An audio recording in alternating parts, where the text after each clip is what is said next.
webinar. And thank you for taking out time. What we are discussing today is about the recent amendments which have been brought into the 7 regulations of IBBI. These are pertaining to the CIRP process, the liquidation process, the voluntary liquidation process, and the IP regulations. Now, as an IPA, it is always our endeavor to keep working towards dissemination of knowledge pertaining to the IBC law space, though I would definitely encourage, and we would definitely encourage the participants to give us further points wherein we can improve. We are very grateful to the IBBI. We are very grateful to Vinod Kothari sir for having taken out time for this webinar, and we also encourage the participants for taking out time in participating in these activities. Today, for a deep deliberation and understanding of the 7 regulation amendments, we have from IBBI, we have Dilip Khandale sir here with us for a guidance. We also have our very eminent and respected professional Vinod Kothari sir, and joining sir will be Ms. Sikha Bansal, whose contribution and knowledge in the IBC law space is getting increasingly recognized now. I will take a minute to briefly introduce Dilip sir and then request sir to deliver his introductory remarks. Dilip sir is the Deputy General Manager with the IBBI and has been contributing through his deep sense of knowledge, insight, and experience ever since joining IBBI in the year 2018. Presently, sir is taking care of and managing activities pertaining to the IP registration and IPE recognition. These are parts sir has contributed immensely towards policy formation, especially vis-a-vis the IPs and the IPEs. In the past, sir also managed different other divisions at IBBI, which includes the IP monitoring, complaints and grievances division, values division, and establishment divisions, respectively. Now, with this brief introduction, may I request Dilip sir to say a few words about this webinar and the subject. Sir, Dilip sir, over to you. Thank you very much, Nitin ji. I hope I'm audible. Yes, sir. Shri Vinod Kothari ji, Managing Partner, Vinod Kothari and Company. Madam Sikha Bansal ji, Partner, Vinod Kothari and Company. My colleagues from ICSI, IPA, IBBI, and their insolvency professionals. Good afternoon to all of you. And on behalf of Team ICSI, IPA, and IBBI, I welcome all of you to today's learning session. The theme of today's webinar is recent amendments to IBBI regulations. Now, if you look at these recent amendments, you can see that these amendments are focused on 2 important elements of the IBC ecosystem. The first, a very important element is that the insolvency professionals, you being the professionals, because you are the flag bearers of the IBBI, you are managing the affairs, operations, and running the process. And at the same time, the second important element is the processes itself, like corporate insolvency resolution process, liquidation process, voluntary liquidation process. Now, as we all know, that IBC is a very dynamic and evolving law. And the important feature of IBC is the resolution. And to facilitate resolution, it is very, very necessary that the profession of IP remains efficient and effective. And at the same time, the processes which are being handled by the insolvency professionals are also transparent, conducted in a time-bound manner, and so that the confidence of the stakeholders is can be achieved. Now, for this purpose, whenever there is any amendment in the code or any amendment regulation is required, IBBI always takes the route of public consultation. So, if you look at in the month of June, IBBI issued several discussion papers concerning the issues which are directly, indirectly related to the insolvency professionals or related to the processes. Now, after extensive discussion and deliberations, after extensive public consultation and internal, external deliberations, IBBI amended several regulations, be it insolvency professional regulations, CIRP regulations, liquidation regulation, and voluntary liquidation. Now, if you look at the amendment, these amendments to the various regulations are very, very important. Say, for example, if you look at the recent amendment to the CIRP regulation, that particular amendment covers the very important aspect of remuneration of an insolvency professional. Now, if you see the earlier, the remuneration of IP was a market-driven process. It was the fiduciary duty of the applicant or the committee of creditors to fix the remuneration of IP. But what was happening is that this issue was always kept hanging. There were disputes, there were litigations between the applicant and the CUC. So this has actually eaten up a lot of important time of the IP who was supposed to focus on the resolution. So keeping this view, so what IBBI has done is that IBBI has done through the consultative approach, and after getting the inputs from the insolvency professionals, and after examining this issue, the regulations were amended. So now if you look at the amendment regulations, these regulations provide for a remuneration of insolvency professional in case of CIRP. Now the regulations provide that for a certain period, IP should get minimum fixed fee in the range of 1 lakh to 5 lakh rupees, depending on the quantum of claim admitted.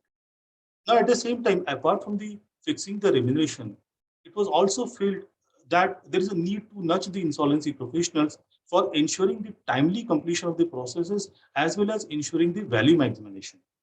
Now, for this purpose also, the recent amendments covers that the IP should be paid the performance link fee for the timely completion of the process and as well as ensuring the value maximization. And at the same time, the recent amendments also provide that the fee should be paid to the IP either by contribution from the members, or even a committee can think about getting an interim finance for this particular purpose. So all these regulations are important. At the same time, if you look at the IP regulations, the regulations provide that the IP will not share any fee from the insolvency from the other professionals when he's appointing them under the processes. There are other amendments to the CIRP regulations essentially to ensure that the processes remains efficient and effective. Certain amendments also made to the liquidation regulations, wherein if you can see that the committee of creditors, which is constituted during the CIRP processes, that shall also function as a stakeholders consultation committee for the first 60 days, and after adjudication of claims within 60 days of initial process, this stakeholders committee shall be reconstituted based upon the admitted claims. So apart from this, there were amendments to the voluntary liquidation regulations, which provides for the manner and the preservation of records by the insolvency professional. So all these amendments are very, very important amendments, and I'm sure my subsequent speakers will cover these amendments in a greater detail.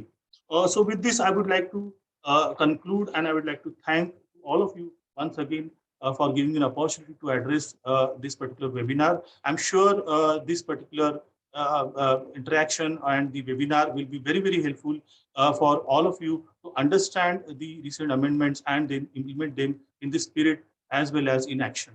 So thank you very much to all of you. Okay, sir, thank you. Thank you very much. Thank you very much for your introductory remarks, your gracious address to the participants, kind of giving us insights into what is contained in these regulation amendments. So we look forward to your guidance to all of us in the future also. Sir, I would also request you to spare some more time with us because I mean, we will definitely need your guidance, maybe in the discussions today also. And though I know that you keep a very tight schedule, so please spare us some time also. Yeah, I have to leave for a meeting actually, if you can allow Sure, me. sir. Sure, sir. Please. So thank you once again and take care. Thank you. Vinod, sir, anything? So if sir we would have loved Mr. Khandale's presence throughout the meeting, but I do Certainly, understand sir. that he has his busy schedules, and therefore we need to. Thank you, I sir. mean, but thanks a ton for. It's been great to hear your context. Thank you very much, sir. Thank you, sir. Thank you. Take care. Thank you, sir. So, Vinod, sir, can I just take 2 to 3 minutes to very briefly say a few words, Please. doing my responsibility? And I mean, I'll just briefly introduce you and Shikha ma'am, and then I will give away the things to you, sir. Although I know it is already 4:15 and any time that I take, the participants will feel that that's a waste of time, but let me do my duty. So participants, we have now Vinod Kothari sir here with us. Vinod Kothari sir, you all know sir is a insolvency professional and a fellow member of Institute of Company Secretaries of India. Sir is also an associate member of Institute of Chartered Accountants of India.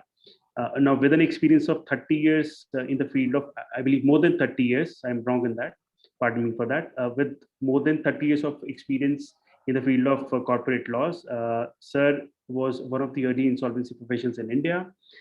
Sir has several publications to his credit, which have been published by some of the most renowned publishers in India as well as abroad. So the most recent and the most relevant one for today's topic and its connection with Vinod sir and ma'am is the book titled as Law Relating to Insolvency and Bankruptcy 2016, which is authored by Vinod Kothari sir and Shikha Bansal madam.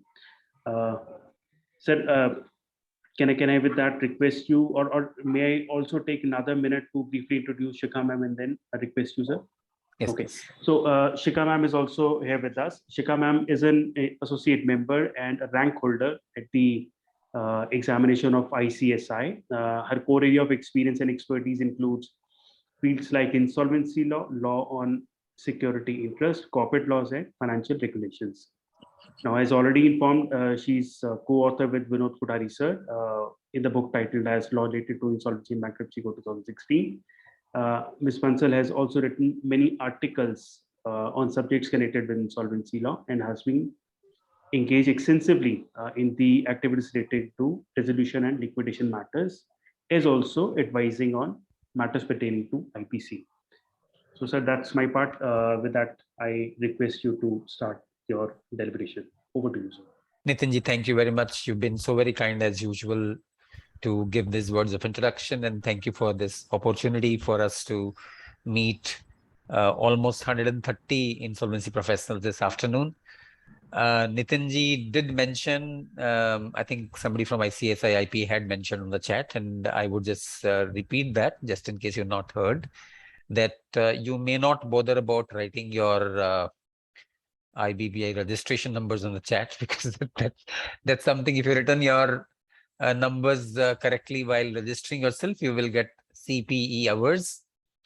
And therefore, let's now focus on the topic today, which is the recent amendments in IBC regulation. There are quite a few amendments, and these have all been extremely important, which is highlighted by a large participation today. Mr. Dilip Khandale did mention that IBC is a dynamic law, and I'm sure IBC has to be dynamic because it continues to capture ever-changing market realities. We would have seen a whole lot of amendments, one after the other, in the law itself. The code itself has been amended, I would think, 5 or 6 times already. Regulations have been amended much more often. And you would have seen that the last 3 amendments in CRP regulation just about 1.5 months. So a pace of amendments now for us professionals, well, it's important to keep pace with the regulations, but I'm sure you can appreciate that from point of view of the regulator, if they find there are shortcomings which can be addressed through regulatory changes, it becomes the benign duty of the regulator to try and plug shortcomings, try to tidy up the process, try to tighten the process so as to make insolvency resolution more effective. I think the sole unarguable objective of everyone in the process is to result into faster resolution, keeping liquidation as the last option. And if at all the last option does happen, liquidations do happen. That's a hard, ironic reality of life. Liquidations also happen. If liquidations do happen, then the release of funds in liquidation must also be fast. As far as possible, try to ensure that entities don't end up into liquidation. If at all they do end up into liquidation, try to ensure that the liquidation process could be completed soon enough so as to release or unlock the funds tied up in the assets of the entity. And that's, I think, unarguable. This is something which has been repeated often enough by Supreme Court. IBBI itself admits to the same underlying principle. That's the principle underlying the BLRC. That's the principle underlying, UNCITRAL insolvency. So that's something which is unarguable. Completely no contest on that at all. Having said that, we also realize that, well, in the past approximately 6 years, it's now going to be almost 6 years of the actual operation, almost going to be 6 years. I think to best of my recollection, the law was almost implemented around this time, and then the process of admitting insolvency professionals, my recollection is almost like month of November, December, the process started. So it's almost going to be 6 years. I think on the 1st of October, IBBI celebrates its anniversary day. So there's an IBBI day, annual day. I suppose it's on the 1st of October. So it's almost going to be 6 years, and 6 years is not a very short time. While we say, well, it's a new law, we're trying to still ready the law, we're trying to still tweak the law wherever needed. But 6 years is not a short time, because working life of an individual will probably be 25, 30 years, and 6 years is 20% of that time. So it's just huge amount of time already. The learning stage of IBC, I would say, is I would not say, well, we continue to learn always, but we cannot continue to remain in learning stage. We also got to be implementing. And I was saying the ironic reality still is that resolutions and liquidations are still taking far longer than expected. Liquidations, many of them are celebrating their 5th anniversary. Resolutions are also stuck in litigations quite often. So the entire time-bound resolution and time-bound liquidation, which was the key slogan with which IBC started, that seems still like a target towards which moving. It's like targets towards which you are aiming at, but as of now, we don't seem to have quite arrived there. And when it comes to the law being in a state of development, quite often the development becomes so very fundamental in nature that, it seems as if it's like still a foundational issue. It's almost like a shaken foundation that we seem to question some of the very fundamental understandings of the laws. Some of these come from rulings of courts as high as the apex court of the country, with all humility.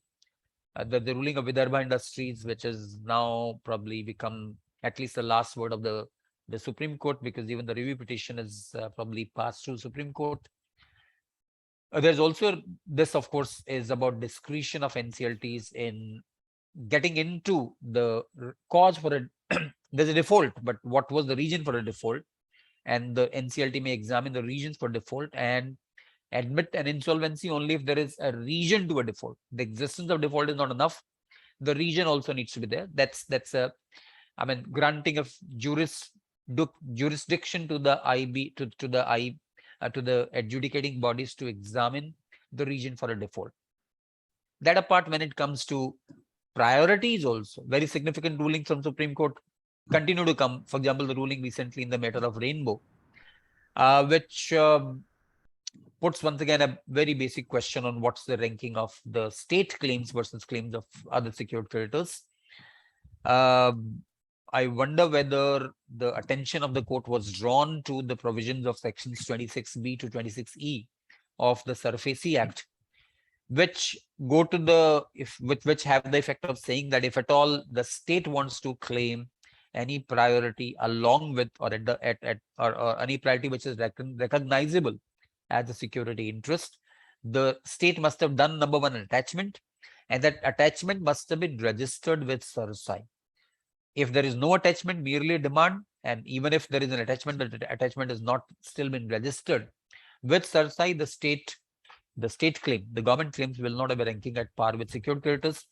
That seems to be, the statute. However, probably the attention of Supreme Court may not have been drawn to that, and that's another ruling. Anyways, currently we are not getting into rulings here. We will be discussing the IBBI regulations, and therefore we'll straight shift to the regulations that we have scheduled for discussion today. My colleague Shikha will be joining me to take the discussions forward. I'll initiate by talking about some of the amendments in the CIRP regulations. I'm first quickly running through the highlights of the amendments, and then we will pick up each of these at length. As you can see, there are 3 amendments on the screen in CRP regulations, IRPCP regulations, and there are 3. Once again, in a very short span of time. Number 1, there is a question of minimum fee to be paid to the resolution professionals based on quantum of claims. Mr. Dilip Khandale talked about that. He explained that the purpose essentially was not to lay scale of fees, because that is still market driven and that's still discretion of the COCs. However, it was to prescribe some kind of a minimum fee so that insolvency professionals do not start quoting unviable, uneconomical fee levels. There is a provision for performance linked fee once again, but that's based on COC discretion. What would be the ultimate impact of this change, whether the scales will remain the way they are listed in the schedule, or the COCs will actually exercise discretion and provide for performance linked fees, remains to be seen. That's something that only experience can say. The 4th amendment, which is effective 16th of September, makes quite a few changes. It talks about, number 1, communication to all creditors besides the public announcement. PA is 1. PA is typically just published in the public papers. But in addition to publication, the IP, the IRP in that case will have to go about informing all the creditors whose addresses are available as per the records of the company. And then importantly, this change also makes it possible to do a partial resolution. Instead of aiming for a complete lock stock resolution of the entire undertaking in one go, this amendment, and I'll be spending some time discussing that, also enables a partial resolution. As if you can go for one segment of the entity, resolve that, then move to a second segment, resolve that, then move to a third or final segment and resolve that. So a piecemeal or partial resolution, multiple resolutions for the same entity, whether at the same point of time or at different points of time, remains to be seen. But that's another very significant change, and we'll talk about the history of this change. Then there are certain amendments which lay down more contents for information memorandum, define some timelines for information memorandum, and then there is a significant regulatory content about marketing strategy. And I'll have some comments to make there as well, because the point that we need to understand is that if wisdom of the resolution professional becomes a statutory content, it's quite good for a statute to come and say, well, you act wise and this is what is the definition of wisdom. But the moment the regulation starts laying definition of wisdom, it creates a sort of, it demarcates the outer peripheries of wisdom. So that what is there in the statute, what is there in the letters of statute, that becomes the hallmark of wisdom. People stop thinking beyond the statutory lines. The statute becomes the very beckoning mark of wisdom. So marketing strategy could have probably been left to the wisdom of the information, to the wisdom of the resolution professional. But then maybe there is a background that there is a discussion in the Parliamentary Committee, Standing Committee on Finance as well. And we'll talk about what is the regulation now requiring in terms of marketing strategy. Then comes this ever elusive concept of compromises or arrangement at the time of, which is, in case the Committee of Creditors decides for early liquidation, instead of resolution, the COC decides for liquidation. The COC may also make some recommendations to the liquidator for compromise or arrangement. And there are some timelines laid there. The theme of compromise or arrangement during liquidation continues to live on. Whether it's been a success in practice or not, that's a different issue. Data shows that there have been barely 5 or 6 cases of compromises or arrangement during liquidation. Rest have all been dragging device to drag the timelines. However, the regulations continue to talk about compromises and arrangement. We'll talk about that as well. And if at all the COC wants to decide about early liquidation, then what factors will drive or guide the COC in deciding about early liquidation, which is also by and large seemingly pure intuitive statements, but that intuitive statements have found a place in the law. Then comes the 5th amendment, which talked about regulatory fee payable to IBBI based on the value of assets, as the realizable value of assets. IBBI becomes a stakeholder in the process because IBBI will get a fee based on the realizable value of assets. Then voluntary liquidation, there are some amendments, but largely informational. They pertain to retention of records during voluntary liquidation process primarily. But when it comes to liquidation process, once again, 16th September 2022, and Mr. Dilip Khandale was talking about the discussion papers that IBBI had on both these issues. There was a discussion paper on liquidation as well as there was a discussion paper on resolution. And this issue of stakeholders consultation committee and the role of SCC during liquidation process was discussed substantially in the discussion paper. Those of you who had the opportunity of participating might have participated in the process of the process ultimately leading to decisions around the discussion paper, but there has been a very significant change of law when it comes to role of SCCs and the manner of decision making by the SCCs. We need to discuss, and I would love to interact with all of you as to whether this new avatar of SCCs will facilitate the liquidator to realize the value of assets faster, or will it lead to a further delay in decision making? Please do appreciate that decision making is critical. We can talk about fast resolution, we can talk about fast liquidation, we can actually think of avoiding litigation, liquidation itself. We can think of avoiding resolution also. We can think of avoiding insolvency itself. If the creditors were able to decide, if I were to make a statement that if JLFs, Joint Lenders Forums under RBI regulations were decisive and fast, possibly insolvency itself would not have been initiated. If JLFs decided fast enough, we would probably not be facing insolvency itself. During insolvency, if COC was to decide fast enough, we'll probably not be pushed to liquidation. In liquidation also, which is the ultimate, liquidation is the ultimate. That's what you call the ultimate and a terminal stage of a company's existence. Terminal stage, matlab everything is finished. Now we're just going to liquidate, dismember the entity, distribute in bits and pieces, and going to liquidate. Ultimately, sell off the assets, realize whatever is realizable, and distribute the money to the stakeholders. If during this terminal stage also we still have a body to decide, and that body is in fact much wider and much more diversified than the body during resolution, what will happen to decision making during liquidation is an open question. I would like to hear from you, because you all might have experience of dealing with SCCs. So we'd love to hear from you on that. And then there are amendments pertaining to insolvency professionals regulation. Of course, talking about reasonable care. And then there is a very important change which says that if there have been penalties or losses suffered on account of non-compliance with any provisions of law, then you cannot include that implication of non-compliance as a part of insolvency resolution process cost, or for that matter, liquidation cost. This is the cost that the insolvency professional will have to bear himself. You like it or don't like it, but that's the rule. And this is not new, because this has come on 4th July 2022. 13th September 2002, another change which is also very important for insolvency professionals. IP shall not accept any share of fees or charges from any professionals or service provider who are appointed under the process. The actual meaning of which is that if you have appointed any professionals or you have appointed any service providers, you will not be expecting some kind of a share of fees from those professionals. I think that the intent is quite easy to understand, that you will not start expecting a cut from the professionals or service providers who have been appointed by you in the process.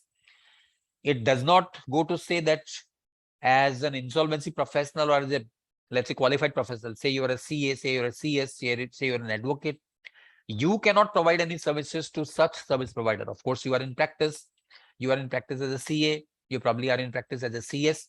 You continue to perform your other duties as well, which may include servicing of those people who are service providers to you.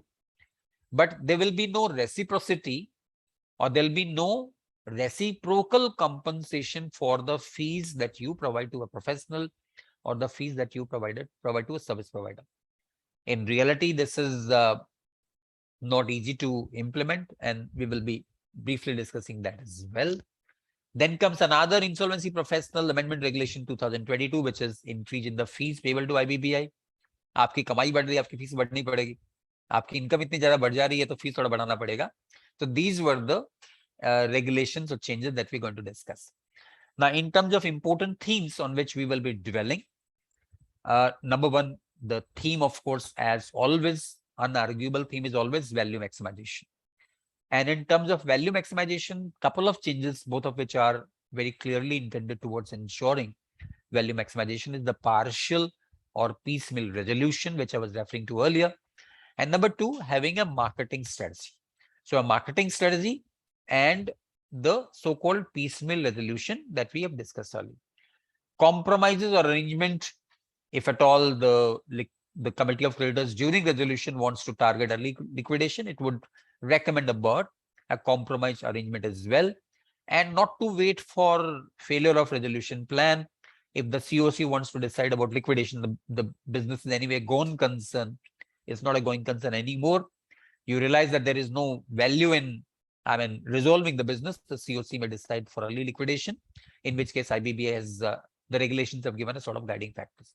Then there are points about fees, but we need to talk about this greater role of SCCs in liquidation. Replacement of liquidator based on SCC vote, another very important point.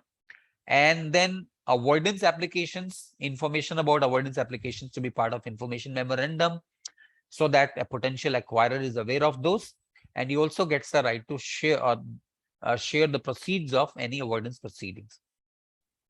The contents of information memorandum have become even wider, and going concern sale is exclusively only at the first auction. That would mean once the first auction fails, then you have to give simultaneous option of going concern sale versus other modes of sale. You cannot stay limited to going concern sale in several auctions. First auction having failed, going concern sale I'm talking about in liquidation.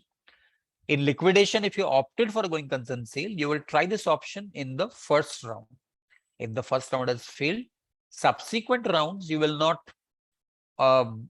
exclusively stick to going concern. You can offer going concern sale versus other modes of sale. Other modes of sale might include slum sale, piecemeal sale, or whatever other modes of sale you fix. But you cannot repetitively keep aiming at going concern sale only.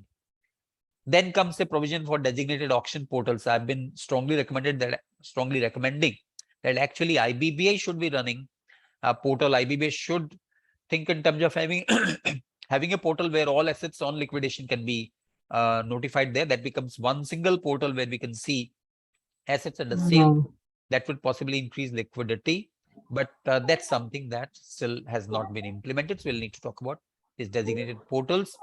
Auction timelines have been hardwired into the law, is now laying down auction timelines clearly. Mr. Atul Mehta, if you can kindly mute yourself. Mr. Atul Mehta, kindly mute yourself. IPs have come under greater responsibility because they are responsible for all non-compliances and preservation of documents as a part of the voluntary liquidation process. These are major themes. We have we will look forward to interacting with all of you. So my request is all of you kindly do give your feedback so that we can interact with all of you. I suggest the better way would be to have particular times or points of time when we can interact. So Mr. Atul Mehta may still mute himself kindly, and allow me the occasion to come back to you and have a time when we can probably do an interaction on specific points. And so I think that would be a more orderly way of moving. We carry some discussion, then have some interaction with you all, and then carry the discussion forward and so on. So let's first start talking about the partial resolution of by splitting the entity. In what circumstances, in what way will a split resolution work? What exactly is the concept of split resolution? This was talked about intensively in the press as well, as if this was missing in the law earlier. And amendment regulations have enabled what was not possible earlier. So let's understand that the genesis of this change.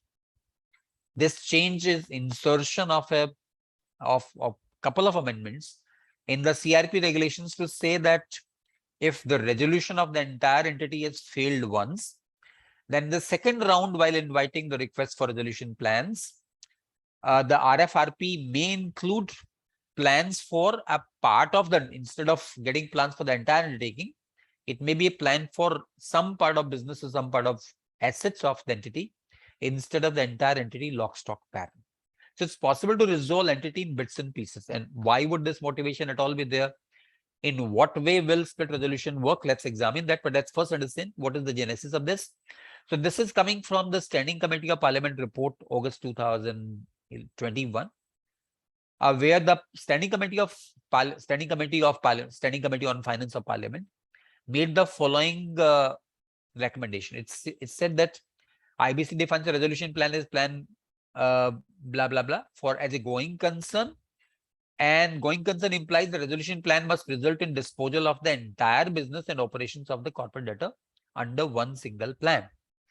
Actual experience has shown that bidders may be interested in selected businesses or assets only rather than the entire business. This is purely intuitive, because very often an entity might consist of several locations. It might consist of several businesses. It may be a conglomerate consisting of various, maybe related or unrelated businesses. And if this entity goes into resolution, it's hard to expect one single acquirer for acquiring all the assets of a large entity. So there may be potential acquirers who want to buy a particular location or a particular silo, a particular vertical, or a particular business if the entity has multiple businesses. So if at all, value realization will be better by resolving the entity in bits and pieces. Why insist on a lock stock resolution of the entire entity in one go? This was the stance of the parliamentary committee.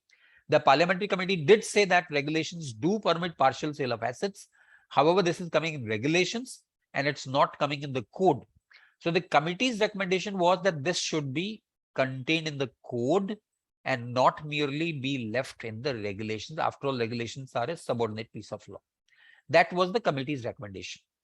Now, going to the discussion paper of 27 June 2022, discussion paper discussed the issue. And it said that assets of corporate debtor are at different locations. They may consist of functional and non-functional units. RAs may be interested in some functional units, may not be interested in dysfunctional units. Additional investment in other assets make the investment proposal unattractive, and therefore acquirers are distracted or detracted from acquiring the entire entity. And therefore, it may be possible to cause a resolution sale in multiple bits and pieces. Now, we also understand that there have been, it's always been possible to sell an undertaking or sell a business in bits and pieces. Now, why are we saying that this was always possible? Because regulation 37/1 A, B and BA, existing CRP regulations before the change, regulation 37/1 A, 37/1 B and 37/1 BA talked about transfer of a business, part of a business, sale of assets, corporate restructuring, including demerger, as a part of resolution plan. This is regulation 37, which is talking about what all things may resolution plan provide for.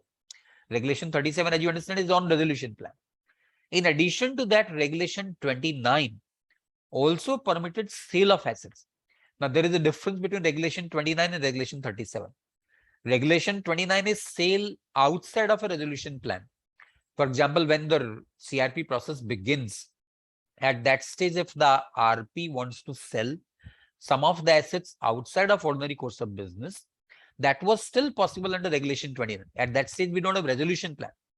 This is sale by the RP and not sale in pursuance of a resolution plan.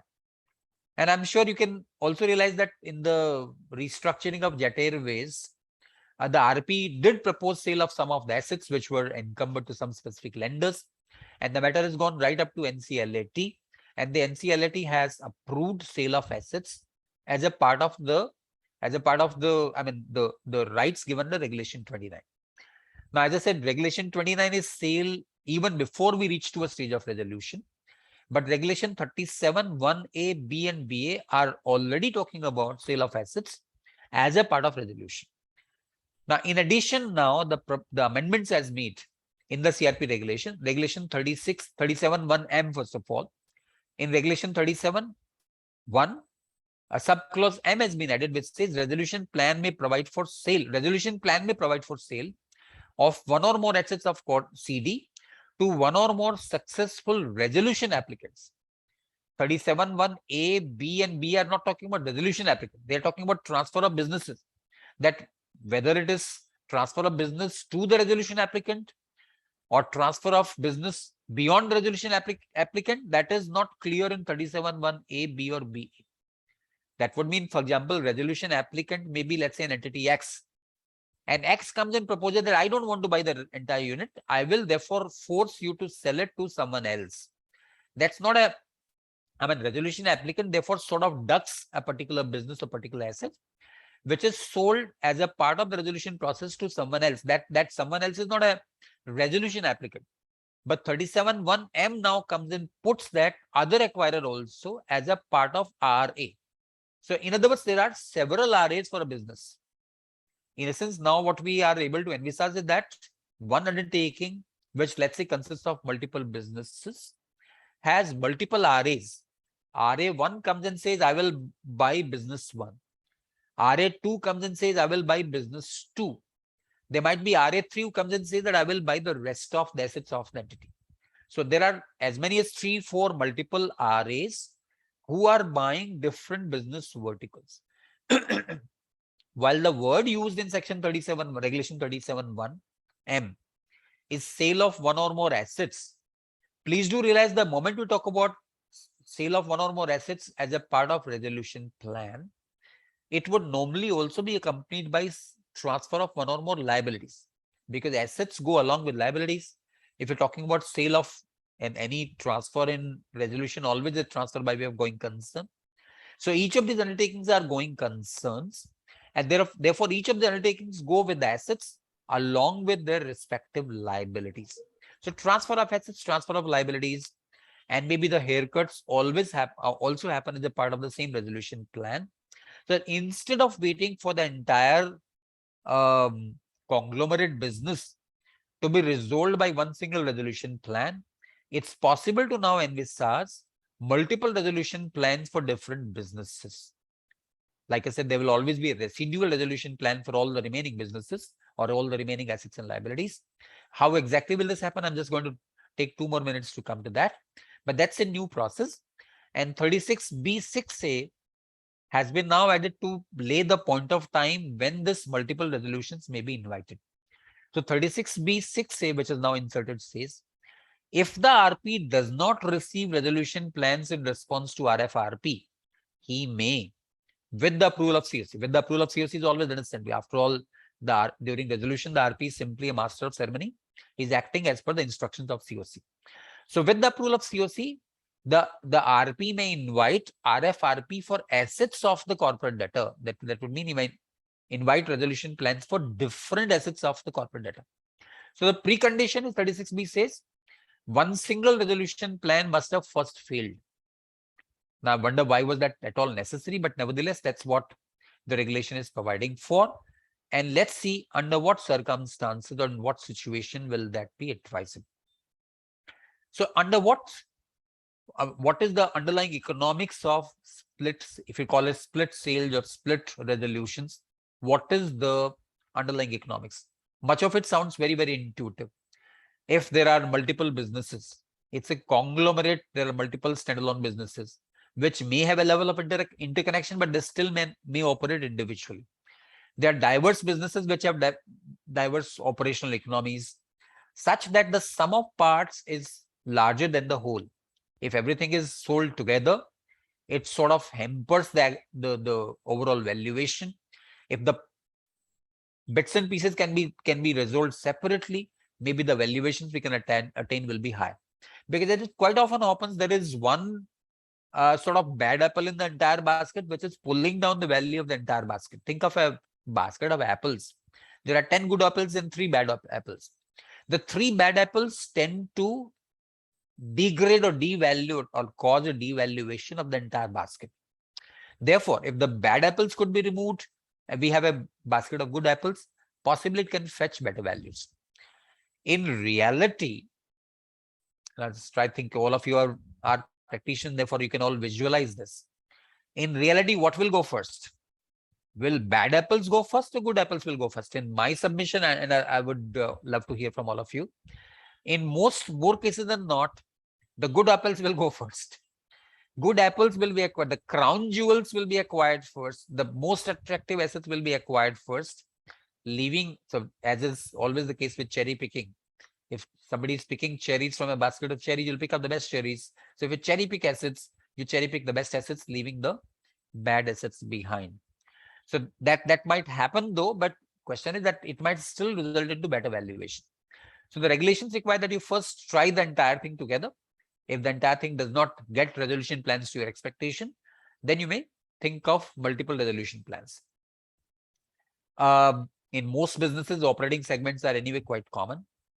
There might be more complex businesses which might have undertakings in different countries. It might have undertakings in different locations. The undertakings may be housed in a common vehicle, but they may inherently be different businesses or different undertakings intrinsically. Now, what exactly will be the meaning of sale of various businesses? Let me just take an illustration first, and then I come back and talk about what are the possible ways of looking at split sales of business. Let's take a very simple, it's an oversimplified illustration. Illustrations need to be always oversimplified so that we visualize how it works. In complex real life situations, it might be much more complicated than what I'm making it out to be. For example, let's think of there are two businesses, and then there is a corporate meaning the unsegmented or unallocated assets and liabilities. Think of a conglomerate which is consisting of two businesses. Let's say business A, business B, and then there are corporate assets and corporate liabilities. Let's say business A has assets of 1,000 rupees, business B has assets of 2,000 rupees, and the corporate unallocated assets are say rupees 500, adding up to total asset value of 3,500. There are some secured creditors who have specific security interest on business A only, assuming the value of that is 1,500. And there are unsecured creditors which also are allocated to business A. It's quite possible to identify unsecured creditors also for business A, so that the net asset value of business A is minus 1,000 rupees. Come to business B, the asset value is 2,000. Secured creditors, dedicated secured creditors for business B, rupees 800. Unsecured creditors, rupees 800 once again, leaving a positive NAV of rupees 400. At the corporate level, that is unallocated assets and unallocated liabilities, assets of 500, let's say further secured creditors of 800, further unsecured creditors of 1,000, having a negative value of minus 1,300. Looking at the entire company as a whole, the position is assets of 3,500, secured unsecured creditors put together 5,400, leaving a gap of minus 1,900. The question is, if you were to sell this entire undertaking as one single go, looking at business A, which is very obviously unprofitable, will a potential acquirer of the entire business put together, will he be able to provide better value? Or if you were to think of business A and business B being sold separately by way of two separate resolution plans, there are two separate RAs for business A and business B, right? Will that be a better situation? The moment we talk about two separate RAs for business A and business B, we always have to think of what about the residual assets and residual liabilities. So question of considering the corporate entity, the remaining assets or remaining liabilities as a separate silo, if we leave that out, I mean, there'll be difficulties, and we'll talk about that as well.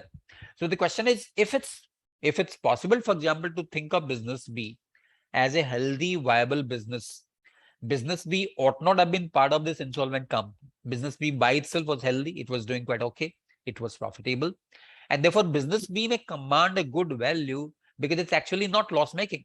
So one could have thought of selling business B separate as a part of, if the business B is healthy, why would you sell it as part of resolution plan? If business B is inherently healthy, do we at all have to make it a part of resolution plan? It actually could have been a case of slum sale. It could have been a case of demerger. The business itself is viable. So we could have actually done a slum sale, realized money.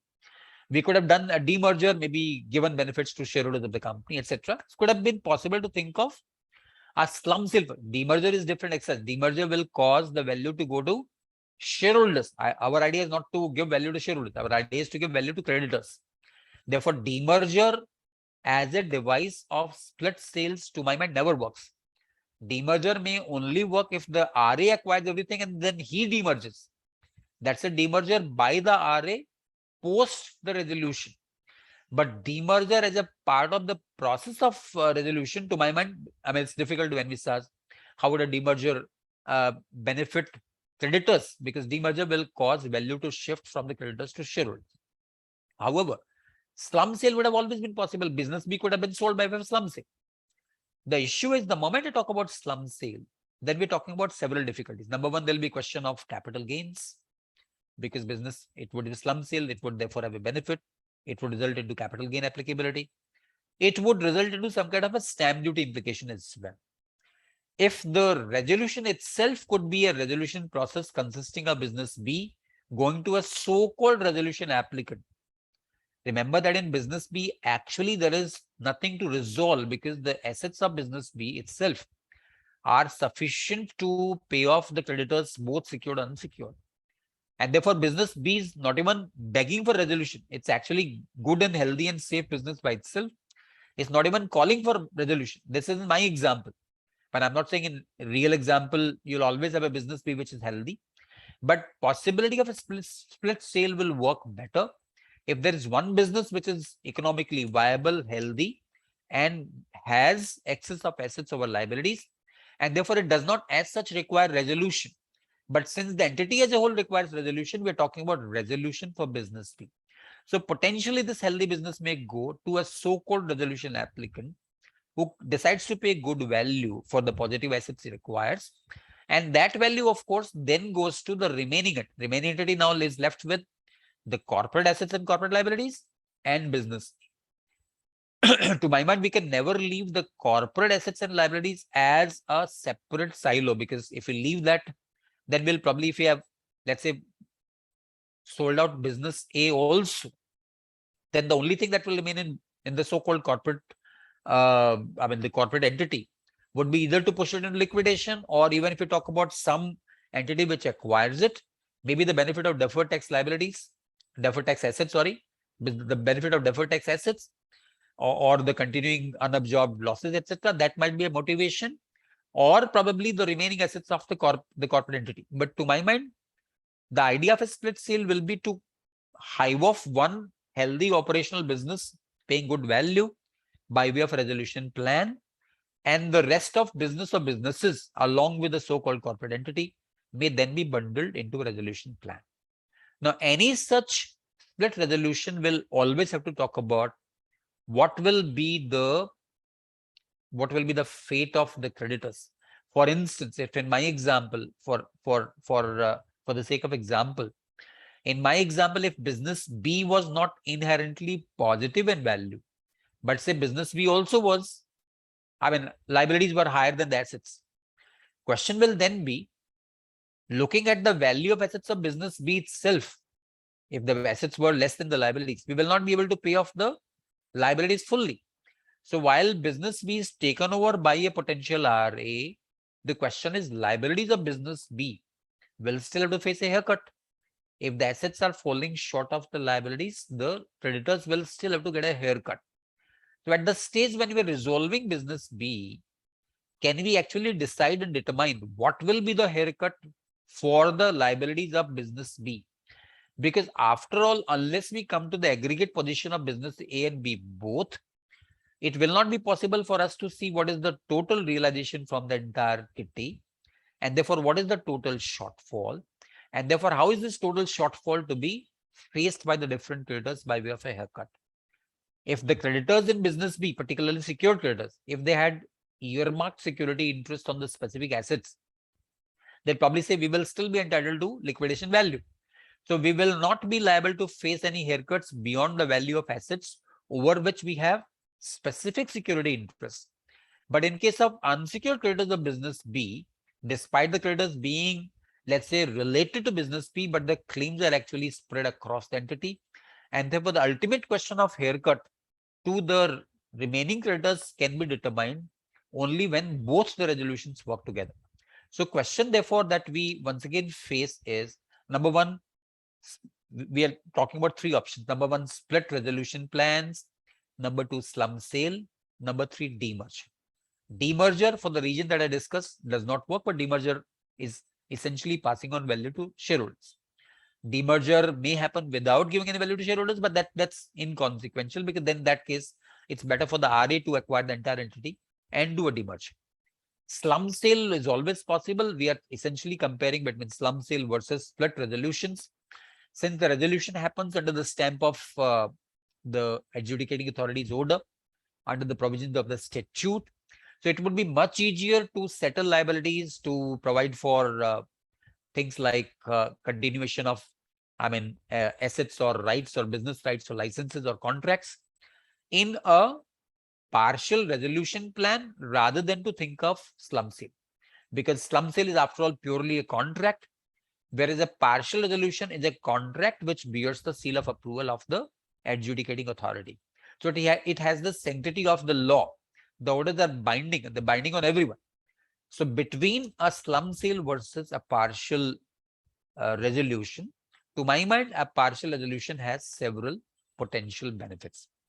Now, the question in terms of timing of or the approaches to so-called split resolutions. Number one, we need to see whether we can always sell assets. Under Regulation 29, we can always sell assets. But the question is, can we sell unencumbered assets? Or can we sell assets which are encumbered to specific creditors? Or can we sell assets which are encumbered to all the creditors? These are sales which can happen outside of resolution plan under Regulation 29 itself. As far as partial or resolutions are concerned, there are three possible scenarios. Once again, if the undertaking has multiple undertakings and there are multiple RAs, they all come at one time. Multiple undertakings, multiple RAs, but they all are contemporaneous. They happen at the same point of time. In other words, we continue to wait for all the resolutions to come, and then we present one consolidated resolution plan consisting of all the undertakings. That's one possibility. Option A, for instance. Number of two options, we have multiple undertakings, multiple RAs, and they happen at multiple points of time. In other words, we don't wait for the entire undertaking to be resolved. We do a sequential resolution as and when resolution plans are received. To my mind, this will create difficulties, because then we cannot be sure of the haircut to be given to creditors. Third option, of course, is single undertaking, multiple assets, multiple RAs. This is almost equivalent to piecemeal sale of assets. To my mind, the idea of a split resolution, splitting the entity in resolution, will ideally work in the first kind of option, where we have multiple undertakings, multiple RAs. We need to wait for all the RAs to come. We therefore wait until we have acceptable resolution plan for all undertakings.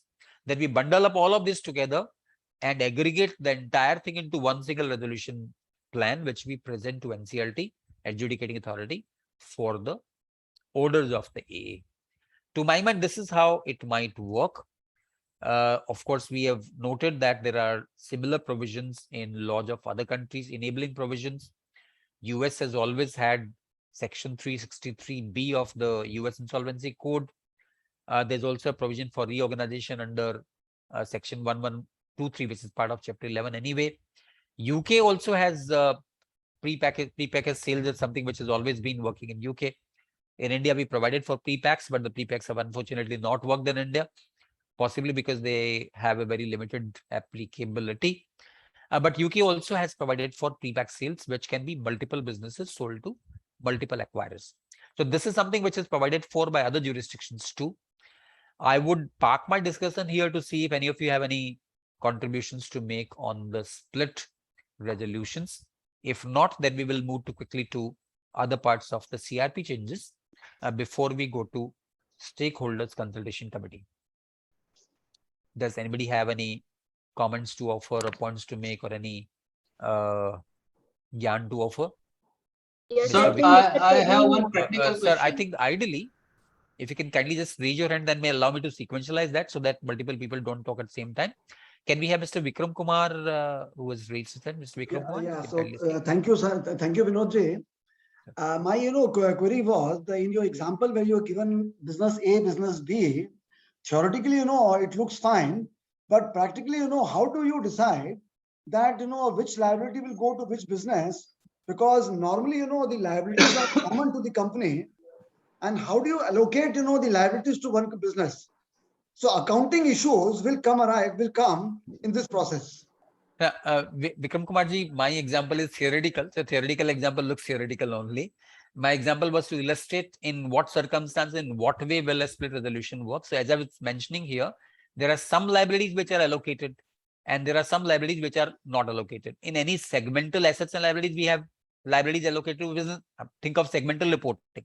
We have segmental assets, we have segmental liabilities as well. As far as secured creditors are concerned, it would be easy to identify segmental liabilities because the creditors may have security interest on that particular segment only. For unsecured creditors, it would depend on who was his. For example, let's say I have one, let's say pharma business, and I have another business, let's say textiles. So supplier to pharma obviously is attributable to pharma business. There are, of course, some common suppliers who are, that's why I'm saying there are some liabilities which are corporate. So to the extent the assets and liabilities can be segregated, they will form part of business B. Those which cannot be segregated will be forming a part of the corporate, which is the unsegmented, unallocated assets and liabilities, which is what will possibly go as a part of the residual remaining assets. The idea was to simply illustrate as to how a healthy business, if it can be sold outside of, outside of the entire conglomerate resolution plan, can potentially give better values. I think this is something which, as you acquire a CIP, you probably have to see, is it possible to, and of course the COC creditors, COC members will have far, a better or worse is a different issue, but they'll definitely have a very good idea that for a particular business, there might be acquirers who are prepared to pay better value. I can see Mr. N. Kumar raising his hand. So Mr. N. Kumar, if you can kindly proceed. Sir, in respect of partial resolution or split, see, we are constituting only one COC, sir. Assuming there are two projects, project A and B. So the creditors in respect of project, that particular project will be voting or combined project will be voting? No, the COC has to be one. Because there is a split in respect of a project only, not in respect of COC. Please clarify. Yeah. There is no question of splitting the COC. COC is just one common. The undertaking is one, and therefore the COC is also one. There is no question of any splitting of the COC. So you're right, there might be a conflict of interest because some creditors who have, let's say, stake in an undertaking business B will like to move out and say, why should we be waiting? Because we have our, if business B, which is healthy, and the creditors have a specific claim on assets of business B, in any case, the liquidation value is equal to their loan amount. So they are anyway not forced to accept a haircut. Mr. Kumar? Sir, one more doubt. Suppose I am getting partial resolution for one of the projects, say example project B. The other project people who is having majority of the vote will think, why I should vote for project B when it is coming for resolution, when my project is not getting any RA. True. You are absolutely right, Mr. Kumar, that eventually the decision making has to be by way of a majority vote at COC level. And if therefore other COC members who might have a majority vote, they sort of do not allow the partial sale to happen. So that's the point I was making earlier, that after all, it's just a question of indecision. Indecision moves from JLF to IBC. Indecision moves from CRP to liquidation. And the only problem is to see that indecision still does not continue during liquidation also. So you're right that ultimately, if the decision making is wise and pragmatic, then maybe in this example, the COC members might see sense in a partial resolution. But you are right that some of the COC members may not allow that to happen. Mostly it's to, I don't know, you all probably will have better experience, but my view, my finding or my observation mostly has been that it's not that they are inclined to vote against a matter. It's just that they cannot decide. They'll mostly go and say, oh, we need to consult our seniors, and then they're never able to come back. So it's lack of decision making than deciding against such a partial resolution, Mr. Kumar. So one real example I will give, sir. During September 2020, I tried this for a company with two projects. I want to constitute two separate COC and to issue two separate UOI. But unfortunately, my application was rejected by NCLT, sir. Mr. Kumar, to my mind, the question of having two separate COCs, that is something which is currently not I mean, even after the regulation, that's not possible. It would be one single COC only. But I mean, as the regulation very clearly permit, that's something that you, I mean, under the new regulation, definitely you can give it a try, but of course, it's subject to discretion of the COC. Mr. Praveen Navandar, sir.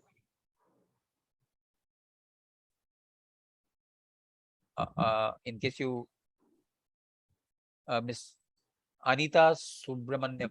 Anita See, Subramanyam. I have a fundamental doubt. If you look into regulation 37, the wording is the resolution plan shall provide for the measures as may be necessary for insolvency resolution of the corporate debtor for maximization of value of its assets, including but not limited to the following. On which M is added, it says sale of one or more assets of the corporate debtor to one or more successful resolution applicants. As a resolution applicant, I am giving the plan. How can I say sell this asset to that successful resolution plan?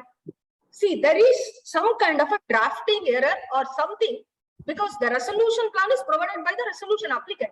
How can a resolution applicant very clearly says, I will take A asset and rest of the assets can be given to a successful resolution applicant submitting the resolution plans for such assets?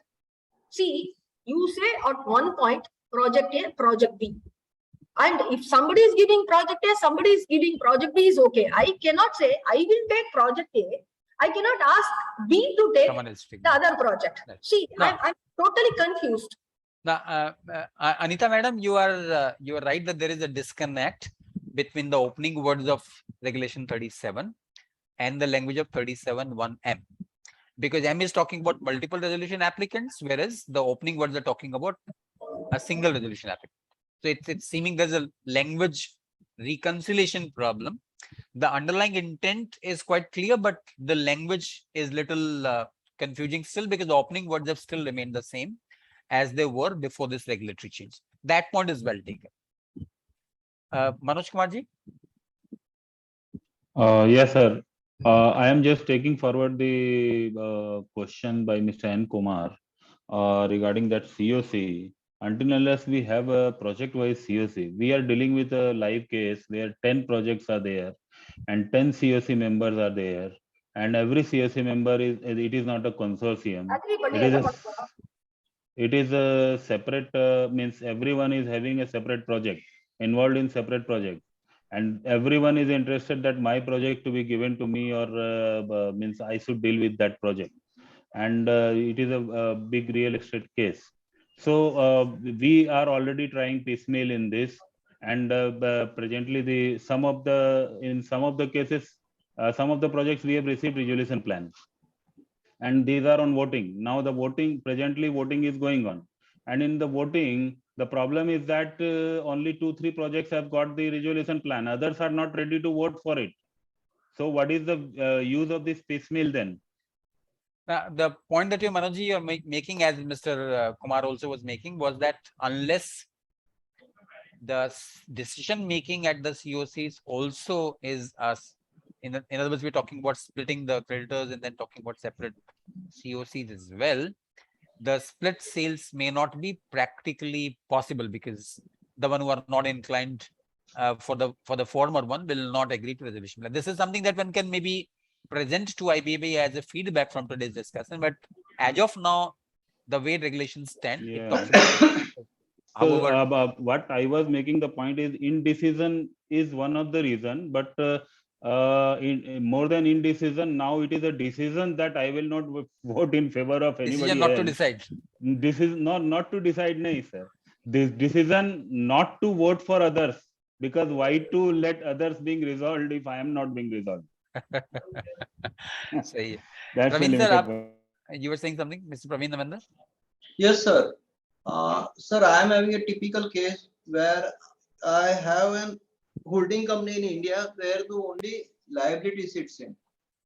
I have huge asset, huge liability in India. Assets are all in the subsidiary company in international. So I have first subsidiary at Cayman Island, then another subsidiary at British Virgin Island, and then assets at various levels. Now the resolution applicant says that I am interested in this particular company, subsidiary downstream company, where the asset is. I don't want the entire Indian structure. That is the first difficulty. Second difficulty is that they say that we don't want to come as a resolution applicant at the holding company. You give us the asset. Second thing, for each asset I have a buyer, but then ultimately how should I give a resolution plan at the holding company level, the company which is under CRP? And Praveen sir, I think it would be a little complicated case. पहली बात तो आप जो बोल रहे हैं कि you have a typical case, but this is something that is there almost everywhere. I mean, there are assets parked in different vehicles in different countries, and each of these are insulated by layers of different entities. Even the clear lineage, so you identify the entity in Cayman as your subsidiary, but then between the Cayman entity and the entity which is sitting in, let's say, Mauritius, there might be several layers of insulation. You are not able to reach the actual situation of the assets at all. Towards this, I think the cross-border insolvency rules are being framed. To my mind, I think they'll probably be presented to Parliament shortly. But as it stands, all you can do is to sell the assets of different undertakings. If there is undertaking below there's a step-down subsidiary.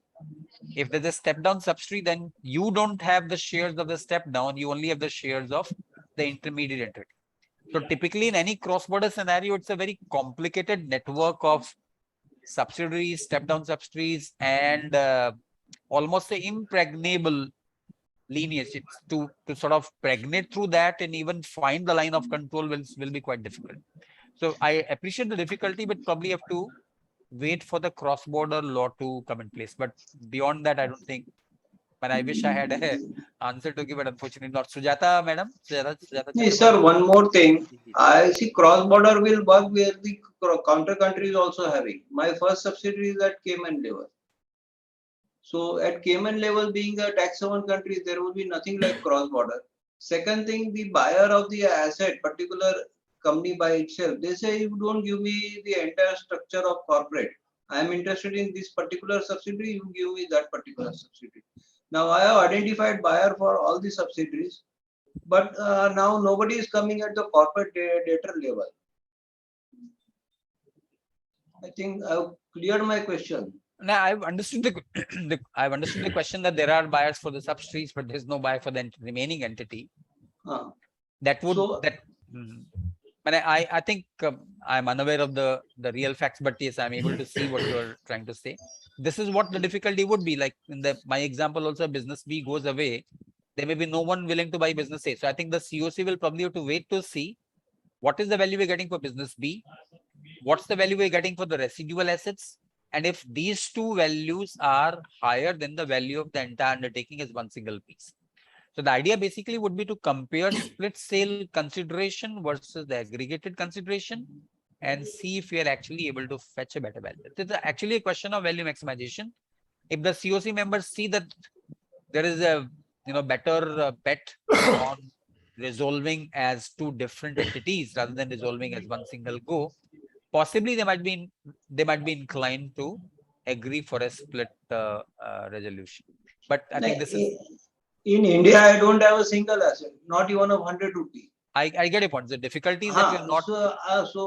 But then how to submit the resolution plan to the NCLT? Because NCLT will say, where is the resolution plan? Can the RP stitch the two different plans and submit to? Can the RP do what? Stitch the two plans. Suppose I have that's what it's supposed to do. If there's a resolution, can he stitch it?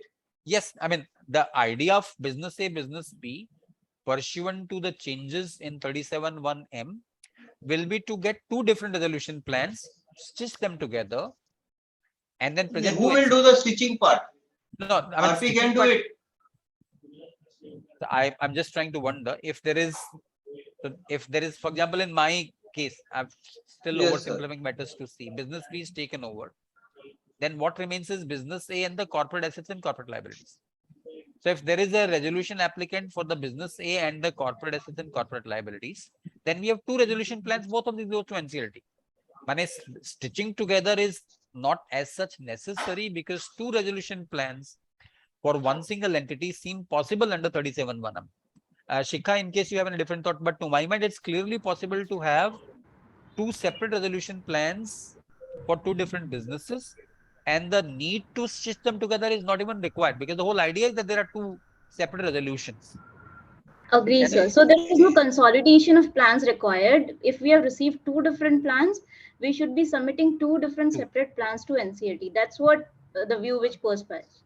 No, I but then think- there would be not a single plan for the company level. Both will be at the subsidiary no, level. that's not saying the That's not business A needed. along That's what they're saying. business A along with corporate assets and corporate liabilities. That's one. Right. Business B along with business B assets and liabilities. That's second plan. Both of these go separately. I think that's the only way it can possibly work. Sujata madam, you want to say something? Yes, I just had a thought that it has to be a deliberate action, and probably it has to be initiated right from the EOI state where the assets have been identified and put as such in the IM. Because at a later stage, it will become very difficult to expect that you will have applicants coming in. So where it is very clear at the IM stage itself, you can proceed that way, and anyways we are bound by the time period, so within that period it has to all be concluded, where all the plans are simultaneously considered, and then it is for the COC to decide which are the assets which go and which remain for liquidation.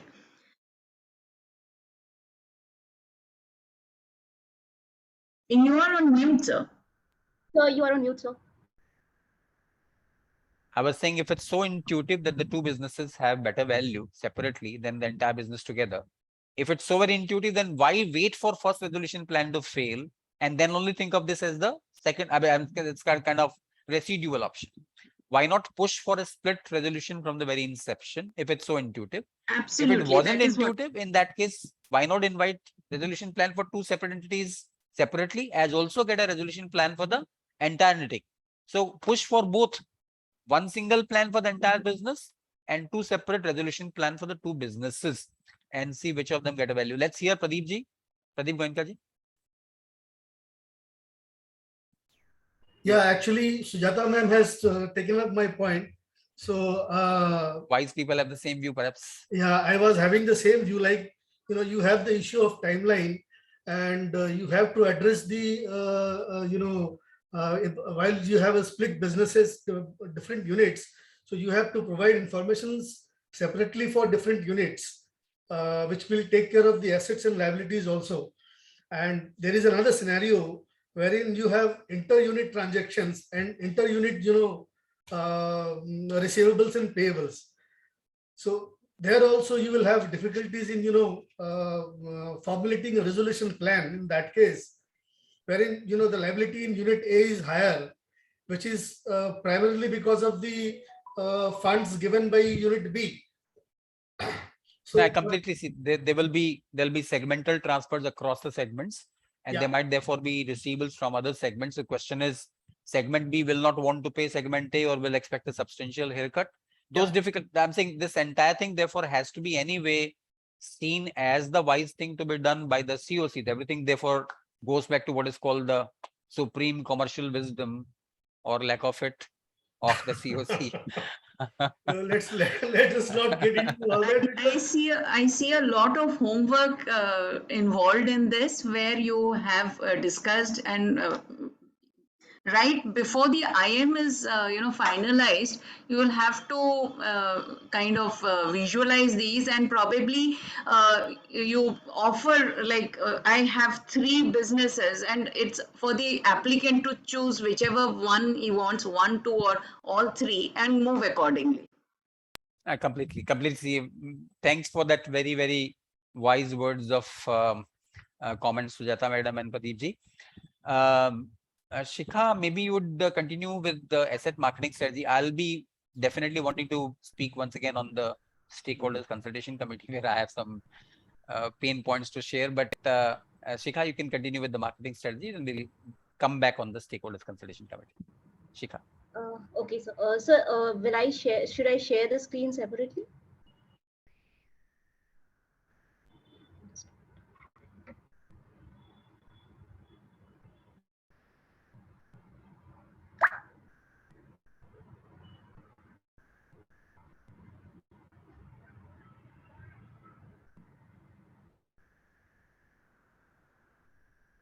Is my slide visible?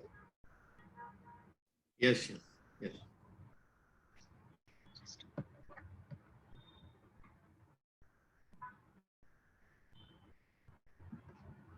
Yes.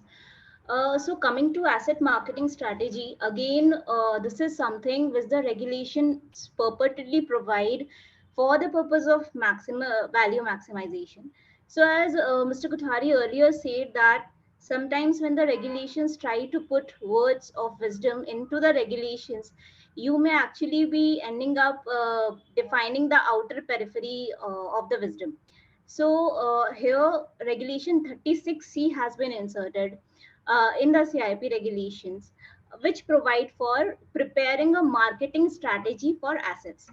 Now, the RP is mandated to do this if the balance sheet value of the assets is more than rupees 100 crores. In other cases, it is purely optional.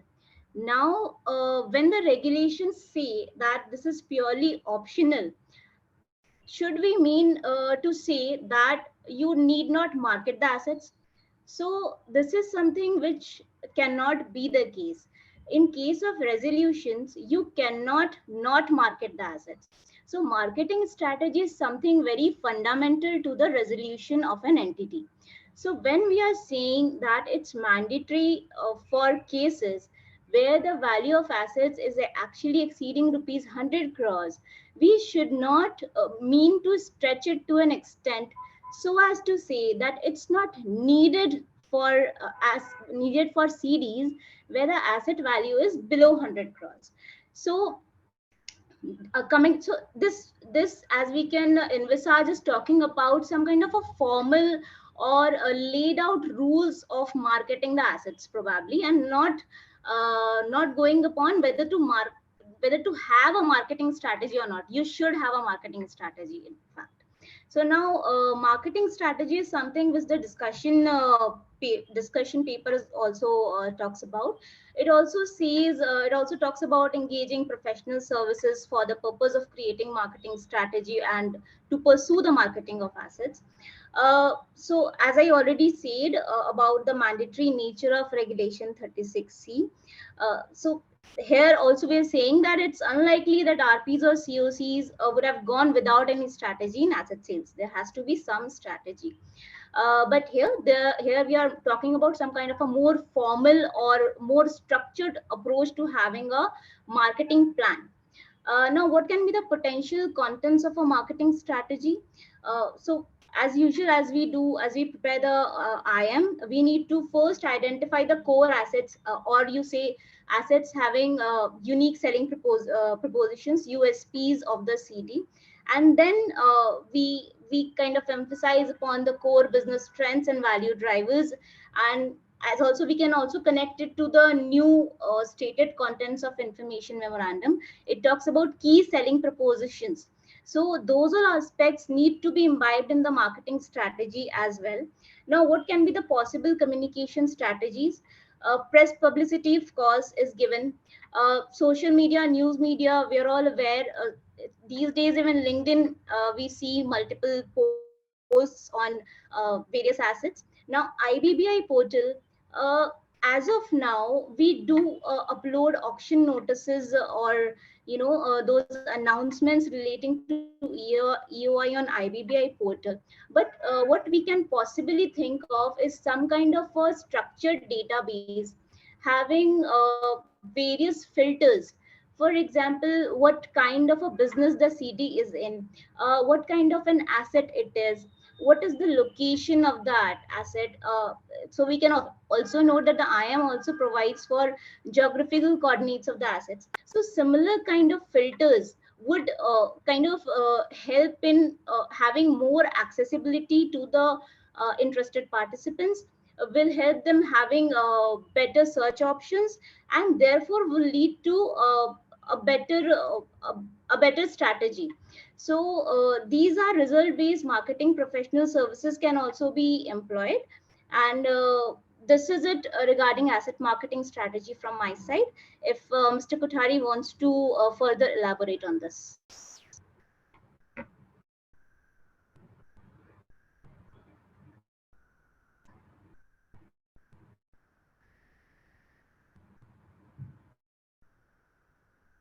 Vinod sir?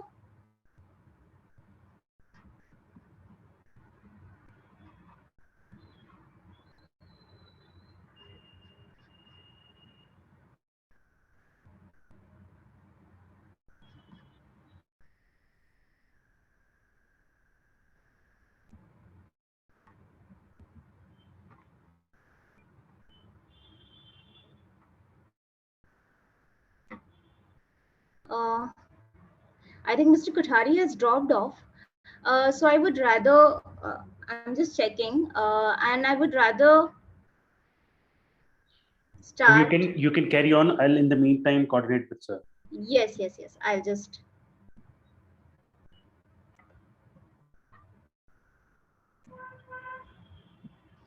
Now coming to information memorandum, this is again a very, there are various elaborate changes done in the information memorandum. One is regarding contents and another as regards timelines. So first I would discuss the timelines. So regulation 36 of CIP regulations, it deals with submission of IM to the members of COC. Now what is the present timeline before the amendments? It was within 2 weeks of appointment of RP or T plus 54 days, whichever is earlier. So T here is insolvency commencement date. So as per the extant law, the RP was required to submit the IM within 2 weeks of his appointment or within 54 days of the insolvency commencement date, whichever is earlier. Now this timeline has been amended to T plus 95 days. Now coming to the rationale for increase in the timelines, we have to look at the discussion paper. So the discussion paper states that IM is a very crucial document which has to be very holistic, very comprehensive, because it's used as a basis for submission of resolution plans by the resolution applicants. So IM per se is not necessary at the time of issuing EOI, but it is a very important document and a necessary document for resolution applicants. So when it comes to a submission of COC, they may not need that elaborate IM. Therefore, this extension in timelines. Now, from 54 days, we have we have almost doubled it to 95 days. But there is a little bit of inconsistency, as I saw. So there is a little bit of inconsistency. So when we see regulation 36B, sub-regulation 1, it talks about sharing of information memorandum with potential resolution applicants has to be within 5 days of issue of provisional list. Now, if we look at the timelines, the table of timelines in the CRP regulations, the provisional list has to be issued within T plus 85 days. That is insolvency commencement date plus 85 days. Now,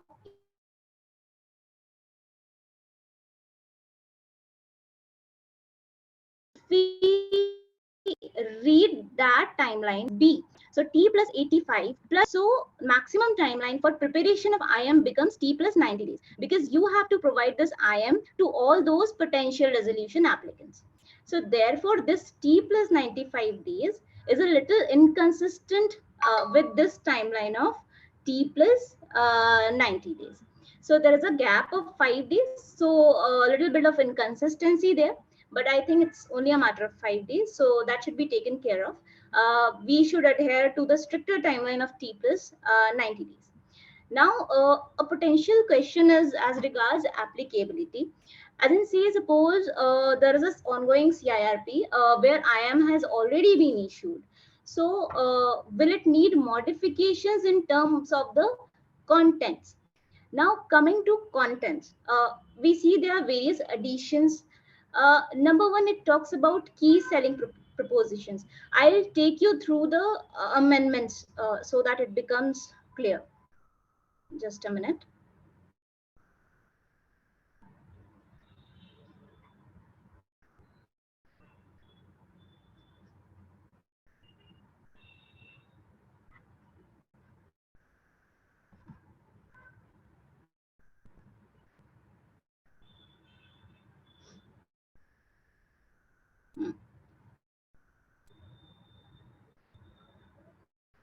So I hope my screen is visible with the text of the amendment regulations. Yes, yes. Nitinji, can you please confirm? Yes. So the opening lines of regulation 36(2), they have been amended. It shows the information memorandum shall highlight the key selling propositions and contain all relevant information which serves as a comprehensive document conveying significant information about the corporate debtor, including its operations, financial statements to the PRA, and shall contain the following details. So in my view, this is not something which is new. So was always envisaged as a document which have to have these kind of details. So it was all about marketing the corporate debtor, marketing the assets of the corporate debtor. So here, when the regulations are giving out prescriptions as to that, it should highlight the key selling propositions, it should be comprehensive, it should convey significant information. It's merely listing out what we can say a common wisdom. So this is not something which is new. It seems to be more of a kind of emphasizing stuff or some kind of a thing intending to clarify things in a better light. Now coming to specific contents, in clause A after the words they are adding including contingent liabilities after the words assets and liabilities. So it's quite clear that when you are preparing information memorandum relating to the corporate debtor, you have to include different assets and liabilities of the corporate debtor. Now, if we do not consider contingent liabilities and leave it to only liabilities which are fructified, it makes no sense, because in most of the cases these are the contingent liabilities which cause the most of the trouble to resolution applicants. And we have seen an array of litigation where resolution applicants have come even after approval of resolution plan challenging key. I had never seen this kind of a liability in the books of the corporate debtor or in the information memorandum, and I am being burdened with these kind of liabilities at this stage after the resolution plan has been approved. So but this is also something which seems to be clarificatory, because it should be contingent liabilities should always form part of the entire set of assets and liabilities. Now coming to as in whether we would refer to the books of accounts or to the claims of the creditors while including the details of contingent liabilities, to my mind books of accounts, of course, because information memorandum has to be prepared taking into account the books of accounts. But again, if there are claims which talk about contingent liabilities, say hypothetically, which might not have been recorded in the books of account, it is I think wise on the RP to bring those contingent liabilities to the notice of potential resolution applicants by way of inclusion in the information memorandum. Now, coming to second thing, geographical coordinates of fixed assets. This is to enable, I think this is to be more specific and to enable proper due diligence by the resolution applicant. There are further clauses which have been inserted, saying company overview, snapshot of business performance, key contracts, key investment highlights, and other factors which bring out the value as a going concern over and above the assets of corporate debtor. So this clause looks more like we have to read this alongside the asset marketing strategy which IBBI is talking about. So here, say suppose the company has brought forward losses, right, or input tax credits. So these are abstract assets, but yet may have value in the eyes of the resolution applicant. So the regulations are trying to emphasize on certain small yet big things which might help in which might act as key selling propositions for the corporate debtor. So say suppose supply chain linkages, who are my important customers, who are my important employees. So these all are factors which can go on increasing the value of the CD in the eyes of the RE. So coming to the next clause, we see that it is again tied to the total asset base of the corporate debtor. So details of business evolution, industry overview, and key growth drivers in case of a corporate debtor having book value of total assets exceeding 100 crore rupees. So it doesn't mean that you cannot give these details where the asset base is less than 100 crore rupees. It's more of an mandate here, but it doesn't mean that it should not be provided in any other case. So these are broader guidelines or contents of IM, which IBBI is intending to include in information memorandum. Now coming again to the question of applicability, say where the IM has already been issued, and you see that there are certain contents which you may not have included in the IM already issued, or may have skipped. So will it need modifications? So in my view, it should be a matter of possibility or a question of possibility. If the timelines in there, and if you think the detail is that important, which can help you in the process, then of course supplementary details can always be issued to PRAs. That's what my view is. Are there any questions till now on the 2 slides which I discussed? Then maybe we can take Madam, those what is questions. pre-existing? Yes, sir. In J, In J. Okay. pre-existing facility and other, and last two words are and other pre-existing facilities. Right? What is the meaning of this? Pre-existing facilities might seem to be so that you, so again this and other pre-existing facilities have to be read with other preceding words which the clause provides. For example, supply chain linkages, utility connections, you may have other sorts of facilities, supplies from important contractors, which can be an abstract asset for you. So this seems to be an open-ended clause, which might include anything which helps you, in telling your USP. The pre-existing means like it is before existence of the CD. No.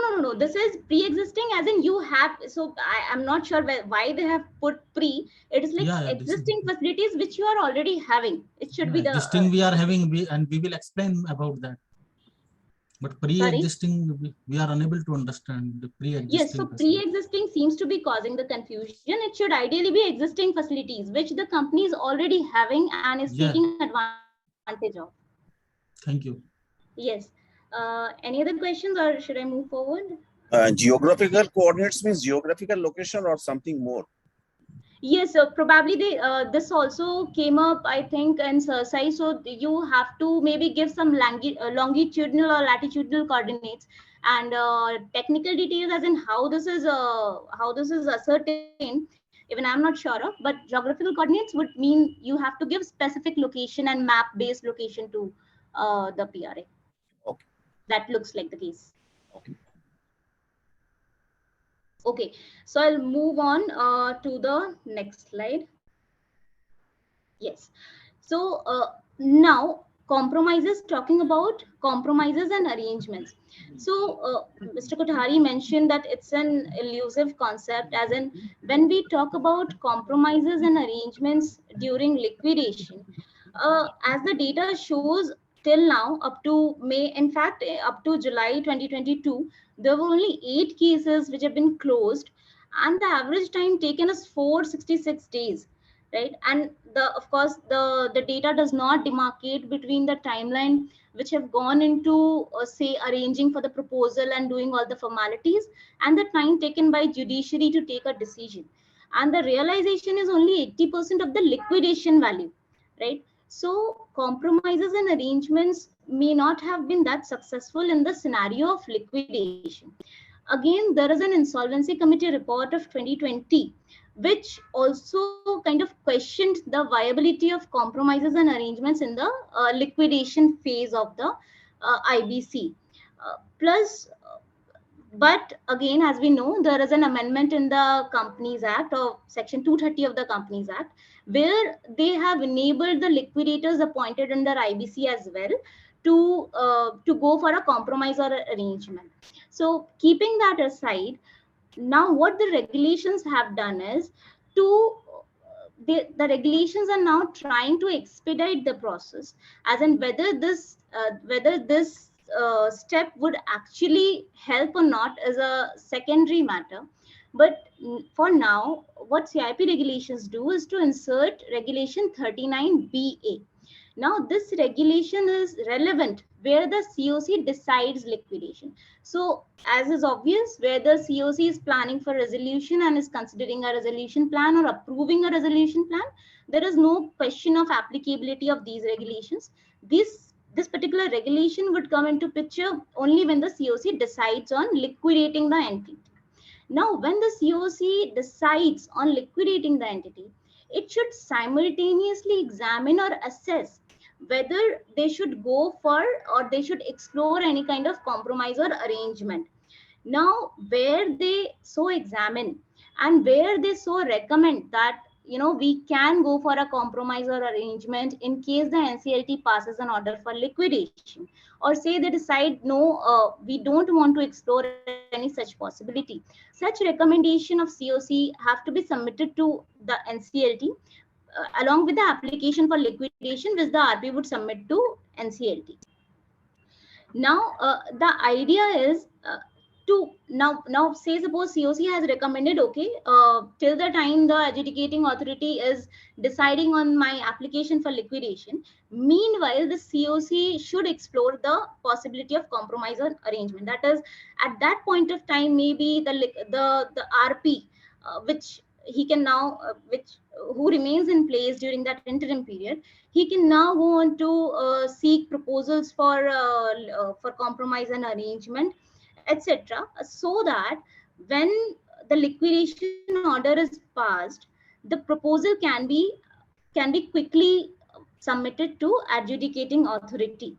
So that's what this particular amendment in CIRP regulation is also complemented by a simultaneous amendment in regulation 2B of liquidation regulations, where a second provision has been inserted. So it says where there is a recommendation under regulation 39BA of CIRP regulations, the proposal should be filed within LCD plus 30 days, as in when the liquidation order is passed, within 30 days of the liquidation order, this proposal should be filed.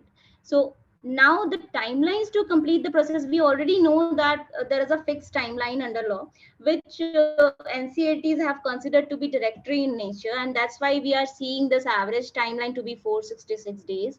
So the timelines to complete the process within LCD plus 90 days remain unchanged, right? So you here what the regulations are trying to exploit or to use or utilize the time, the interim time, which passes away between the filing of application for liquidation and passing of the liquidation order. So this timeline is what this extra 30 days is. The timeline can be like more than 30 days. It depends on how NCLT takes it. So that timeline can be used to carry forward this process of compromise and arrangement. Now, how will it work? Say suppose the COC recommended to go for compromise and arrangements, and the RP ends up putting a proposal before the NCLT within 30 days of passing of NCLT order. So once the liquidation order is passed, of course, you cannot move on to liquidate the assets in the normal course as under section 33, 35, etc. Liquidation proceedings will not move if the proposal is filed. The company actually gets into section 230 mode rather than section 33 of IBC mode. So that's how it will work. Again, as I said, the discussion paper also notes that this timeline of 90 days is actually is taken as directory by AAs, and the discussion paper in fact also wanted to reduce timeline of 90 days to 30 days, but this proposal would have anyway be redundant, and therefore this remains unchanged. The proposal to be filed within LCD plus 13 days have been included. Now, the question is whether the amendments provide a tangible solution. So where we are already seeing practically that the average time taken is already 466 days, whether this timeline of 30 days or say 60 or 90 days, will it actually help in expediting the process? That is something which we are yet to see. Now the second question is, say the liquidation application has already been filed by RP, and now they are waiting for the liquidation order. So can I at this stage consider compromise and arrangements? Can I at this stage explore the possibilities of a compromise and arrangements? So I would like to hear from you whether it's possible. As in, say, suppose liquidation application has been filed. What do you think? Can COC at this stage explore possibility of compromise or arrangements, or does it need to wait for a liquidation order to happen? Any views on that?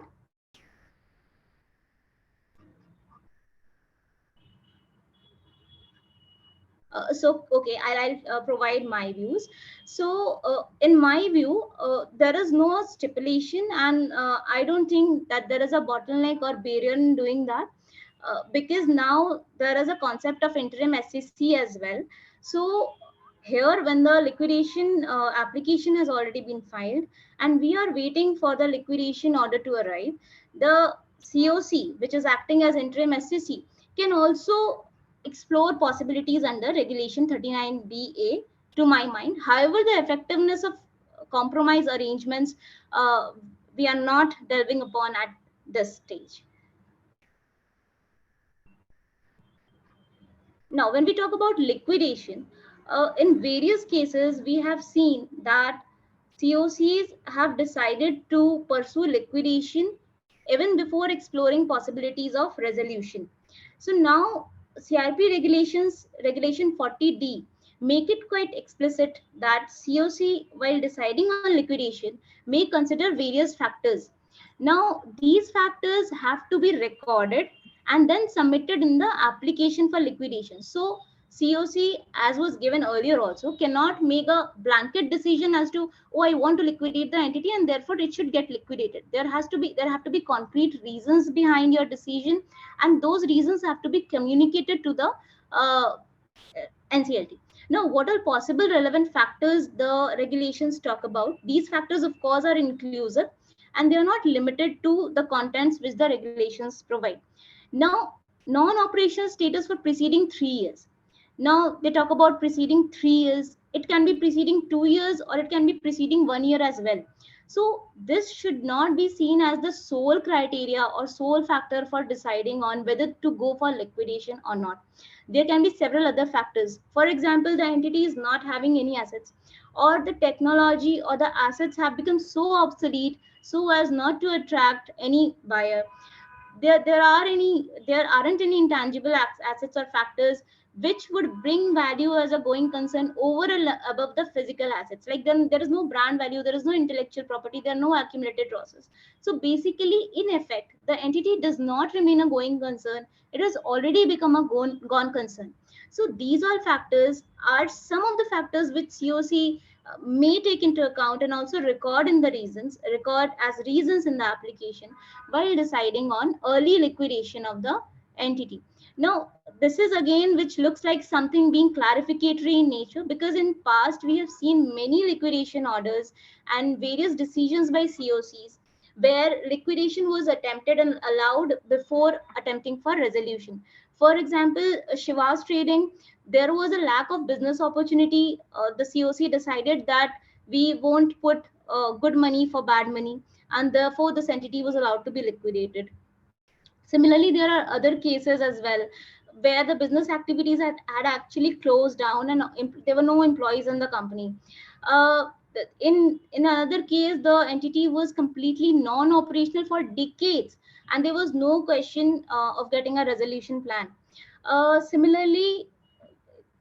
Similarly, in other cases, it was held, the COC in its commercial wisdom decided that, inviting bids from interested party would only prolong the process and there wouldn't be any fruitful result. So it again boils down to the commercial wisdom of COC. It has to decide and deliberate on various factors, as in what factors are in favor of liquidation and what factors are in favor of resolution, and then decide and take a call. So this is something again which was implicit always, but now have been imbibed in the regulations. Now, coming to stakeholders consultation committees in liquidation, I'll give an overview and Mr. Kothari would be dealing with it in detail. Now, Shikha, maybe I can, if you want, I can. Oh, sure, sir. Sure. I'm sorry, I missed a part of the deliberation. In fact, larger part of Sikha's deliberations because I had another meeting to. Sorry about that. Let's come to stakeholders. Shikha, if I can maybe do my own screen share.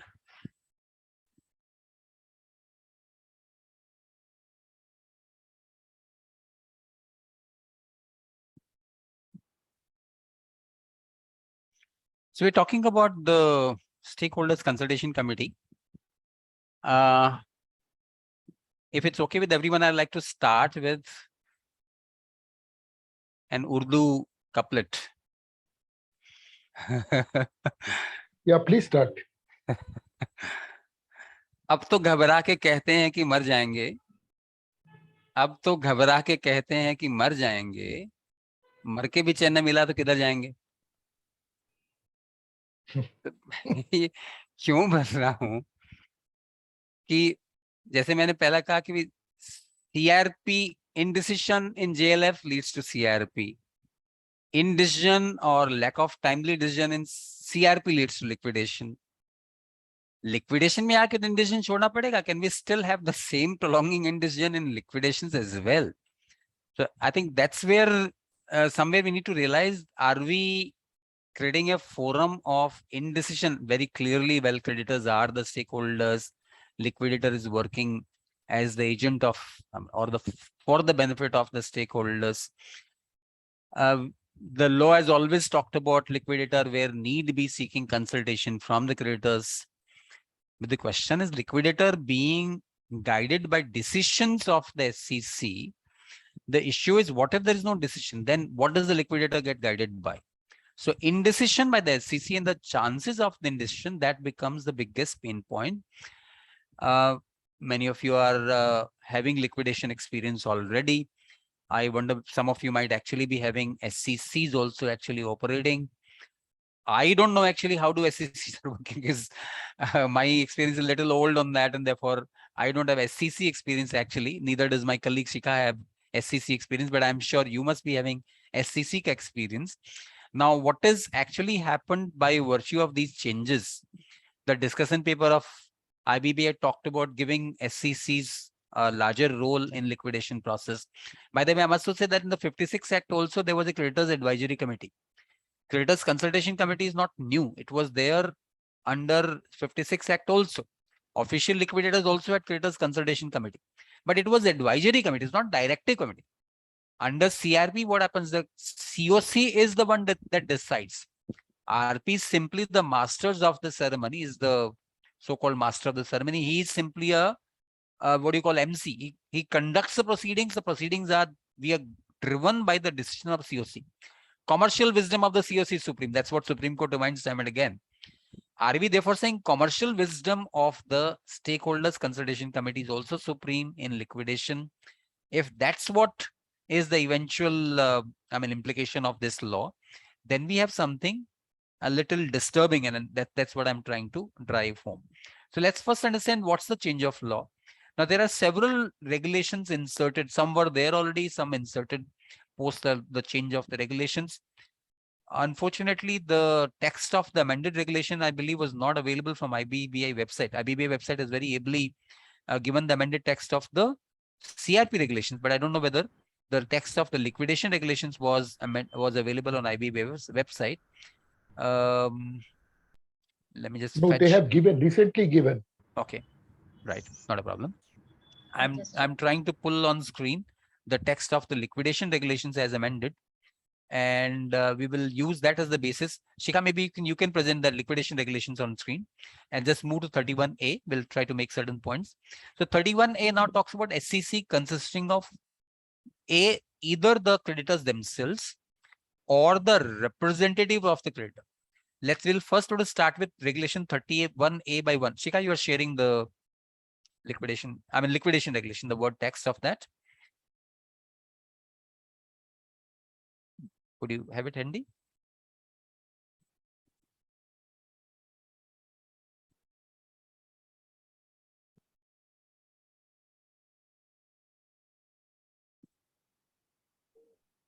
Shikha, you are on mute. Yes, sir.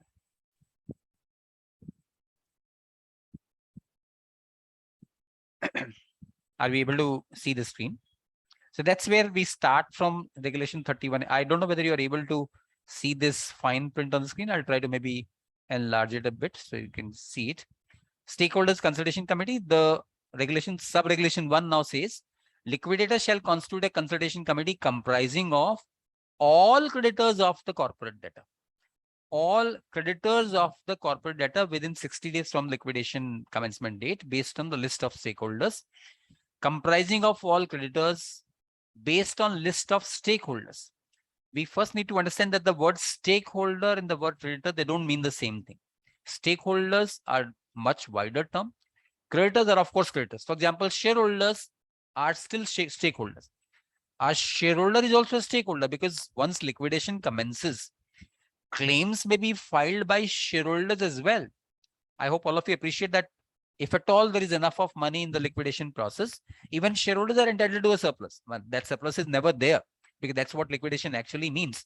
But technically, shareholders also are residual claimants in the liquidation process. Preference shareholders are, even equity shareholders are stakeholders. So if we talk about stakeholders, that includes shareholders as well. But the regulation is talking about shall constitute a consultation committee comprising of all creditors of the corporate debtor. Now, I'm sure you can see that the moment we look at comprising of all creditors, there is a conflict there because as we go to 31 by the one which talks about various classes, you can see it's sub-regulation 6. And it talks about consultation committee within 7, and they talk about various classes that comes in, sub-regulation 3. Liquidator may facilitate the stakeholders of each class, namely financial creditors in a class, workmen, employees, government departments, other operational creditors, and then talk about shareholders. So the first question will be, are we talking about a SCC consisting of shareholders as well? If not, then sub-regulation 3 loses its significance. If we allow the language of sub-regulation 1 to have its literal meaning, then we're talking about creditors of the corporate debtor. But actually, it's not limited to creditors because even shareholders have also been given a say. It is somewhere talking about voting rights to shareholders as well. There is no voting right to promoters, but rest of the shareholders actually get a voting right as well. So the first open question is, are we talking about SCC of only creditors or are we including shareholders too? That's part 1. Number 2, regulation is now saying shall constitute a consultation committee comprising of all creditors. What is the role of SCC? SCC simply, as the name says, stakeholders consultation committee. We're talking about consultation. That's coming from the code as well. Liquidator is guided by consultations with creditors. Liquidator is not bound to act as per decisions of the SCC. Of course, from 2019, the law in this regard has changed quite a lot. It's now saying, well, if you don't want to adhere to the decisions of the SCC, then you have to put the regions for your, your deviation. Earlier, you were simply putting the region for deviation. Now you need to file to the AA as well. In other words, you are accountable for not abiding by or not adhering to this decisions of the SCC. Given the fact that you need to give reasons for not adhering to decisions of SCC, I don't think any professional will risk it to deviate from decision of the SCC. If at all there's a decision, I'm sure the liquidator will like to go by the decisions of the SCC. But the question is, we're talking about stakeholders. Stakeholders comprise SCC members consisting of all the creditors of the corporate debt. So there are two situations. Either you take all the creditors and constitute SCC. For any large company, we talk about all creditors. I hope you can realize that we're talking about thousands of creditors. Now, one can possibly say that we have thousands of members in a company. We have thousands of debenture holders as well. And it's not uncommon for companies to call meetings of members, meetings of creditors, meetings of debenture holders. That's what companies have been doing over the years. Every year we call an annual general meeting, which is meeting of all the members. When we propose a compromise arrangement, merger, demerger, we call meetings of all creditors. तो इसमें कौन सा खास बात है? We can call meetings of creditors, we can call meetings of members, we can call meetings of debenture holders. That's what we've been doing over the years. So what is so big about calling a meeting of all creditors if required for the purpose of SCC? Now, there's a huge difference between calling a meeting of members, debenture holders, or creditors required for voting in AGM or voting in a creditors meeting, and the process of consultation that happens in SCC. Consultation is something which requires, I mean, it's not yes, no on a particular point. Like in shareholders meeting, what do we say? Dividends proposed. Ya to haan karo ya na karo. Directors appointment proposed. Either say yes or say no. So there are only two ways a shareholder votes. Either accepts a resolution or he rejects a resolution. There's no third way. He can abstain from voting, but he either accepts or rejects, or he abstains from voting. He cannot, for example, if the company is saying, I want to propose X as a director, he cannot come and say that I propose Y, I propose Z, because there is a separate process for consultation. The entire purpose and stance of SCC is consultation. So I'm wondering, how can consultation happen with a body consisting of thousands of creditors? That's first part. Second part, understand that these creditors, they don't have the same share in liquidation proceeds. We're talking about liquidation. The moment you talk about liquidation, the ranking in liquidation becomes significant. A creditor in the first category, 53(1)B, a creditor in 53(1)C, they cannot have the same value. They cannot have the same stake in liquidation process. Stake in liquidation process, after all, is based on stake and liquidation proceeds. I'm sure you'll all agree that for most of the liquidation that have happened so far, or for those that probably will happen in sometime in future as well, by the time we come to 53(1)B, we've actually exhausted the entire value. There is nothing left for 53(1)C. There's nothing left for employees, not to speak of moving down to the claims of the government, the claims of operational creditors, the claims of unsecured financial creditors, etc. So question of involving in the SCC all creditors, irrespective of their stake in liquidation process. What is the, I mean, I do understand that we're talking about an inclusive democratic process. After all, the liquidator would like to be guided by all the creditors. But question is, this is a formidable process where you're talking about all the creditors to be involved in SCC. So part one, all creditors in SCC. Part two talks about representatives of a class forming the SCC, which is exactly what 31.3 was talking about. It was saying, as you can see, when you move to 31.3, it says, liquidator may facilitate stakeholders of each class, namely FCs, workmen, employees, government departments, other operational creditors, shareholders. It talks about partners, which is of course relevant for LLPs, to nominate the representatives for participation in the consultation process. So either we get everyone on board or we get class representatives. If at all we were to think of getting class representative, the question is, how do we get the class representative? The class representative will have to be decided. Liquidator will have to facilitate the process, because the question once again is that the election of the class representative also happens in a meeting of the respective class, which is why we're saying liquidator may facilitate the stakeholder of each class. I'm sure you appreciate that other than with the facilitation of the liquidator, it would be impossible for creditors of a class to come and decide on the matter. For example, operational creditors, they have nothing in common. They don't even know each other. So how does one operational creditor, for example, know who is the other operational creditor? Therefore, it will obviously have to be facilitated by the liquidator. Will probably have to call meeting of the operational creditors and ask them to decide who the class representative will be. If you're talking about meeting of a class representative, then we have a further regulation which goes and says that the votes of the representative shall be based on the vote of the class. That is, the voting strength of the class representative shall be the vote of the entire class. So there are two options you can think of. Number one, have every creditor come individually in the SCC, or you have class representatives. If you talk about class representatives, given the short time that you have to form a committee, because you need to form a committee within, I think 60 days. Yeah, within 60 days. 30 days is the time that you, or 15 days is the time that you get for claims, then verification of claims, then inviting the creditors to come and form the SCC, or 60 days time to frame the SCC altogether. In that, within that time, facilitating the meeting of the respective classes and asking them to depute or elect their class representative. I hope you can also appreciate that. This will be almost like an election process, electoral process. They probably will be candidates. The candidates will do canvassing. The candidates will then be voted upon, and ultimately the candidate who gets the maximum votes will be elected. This entire process is expected to be facilitated by the liquidator. I'm wondering which liquidator will get into this process of talking about various class meetings of each of the classes to get the class representatives.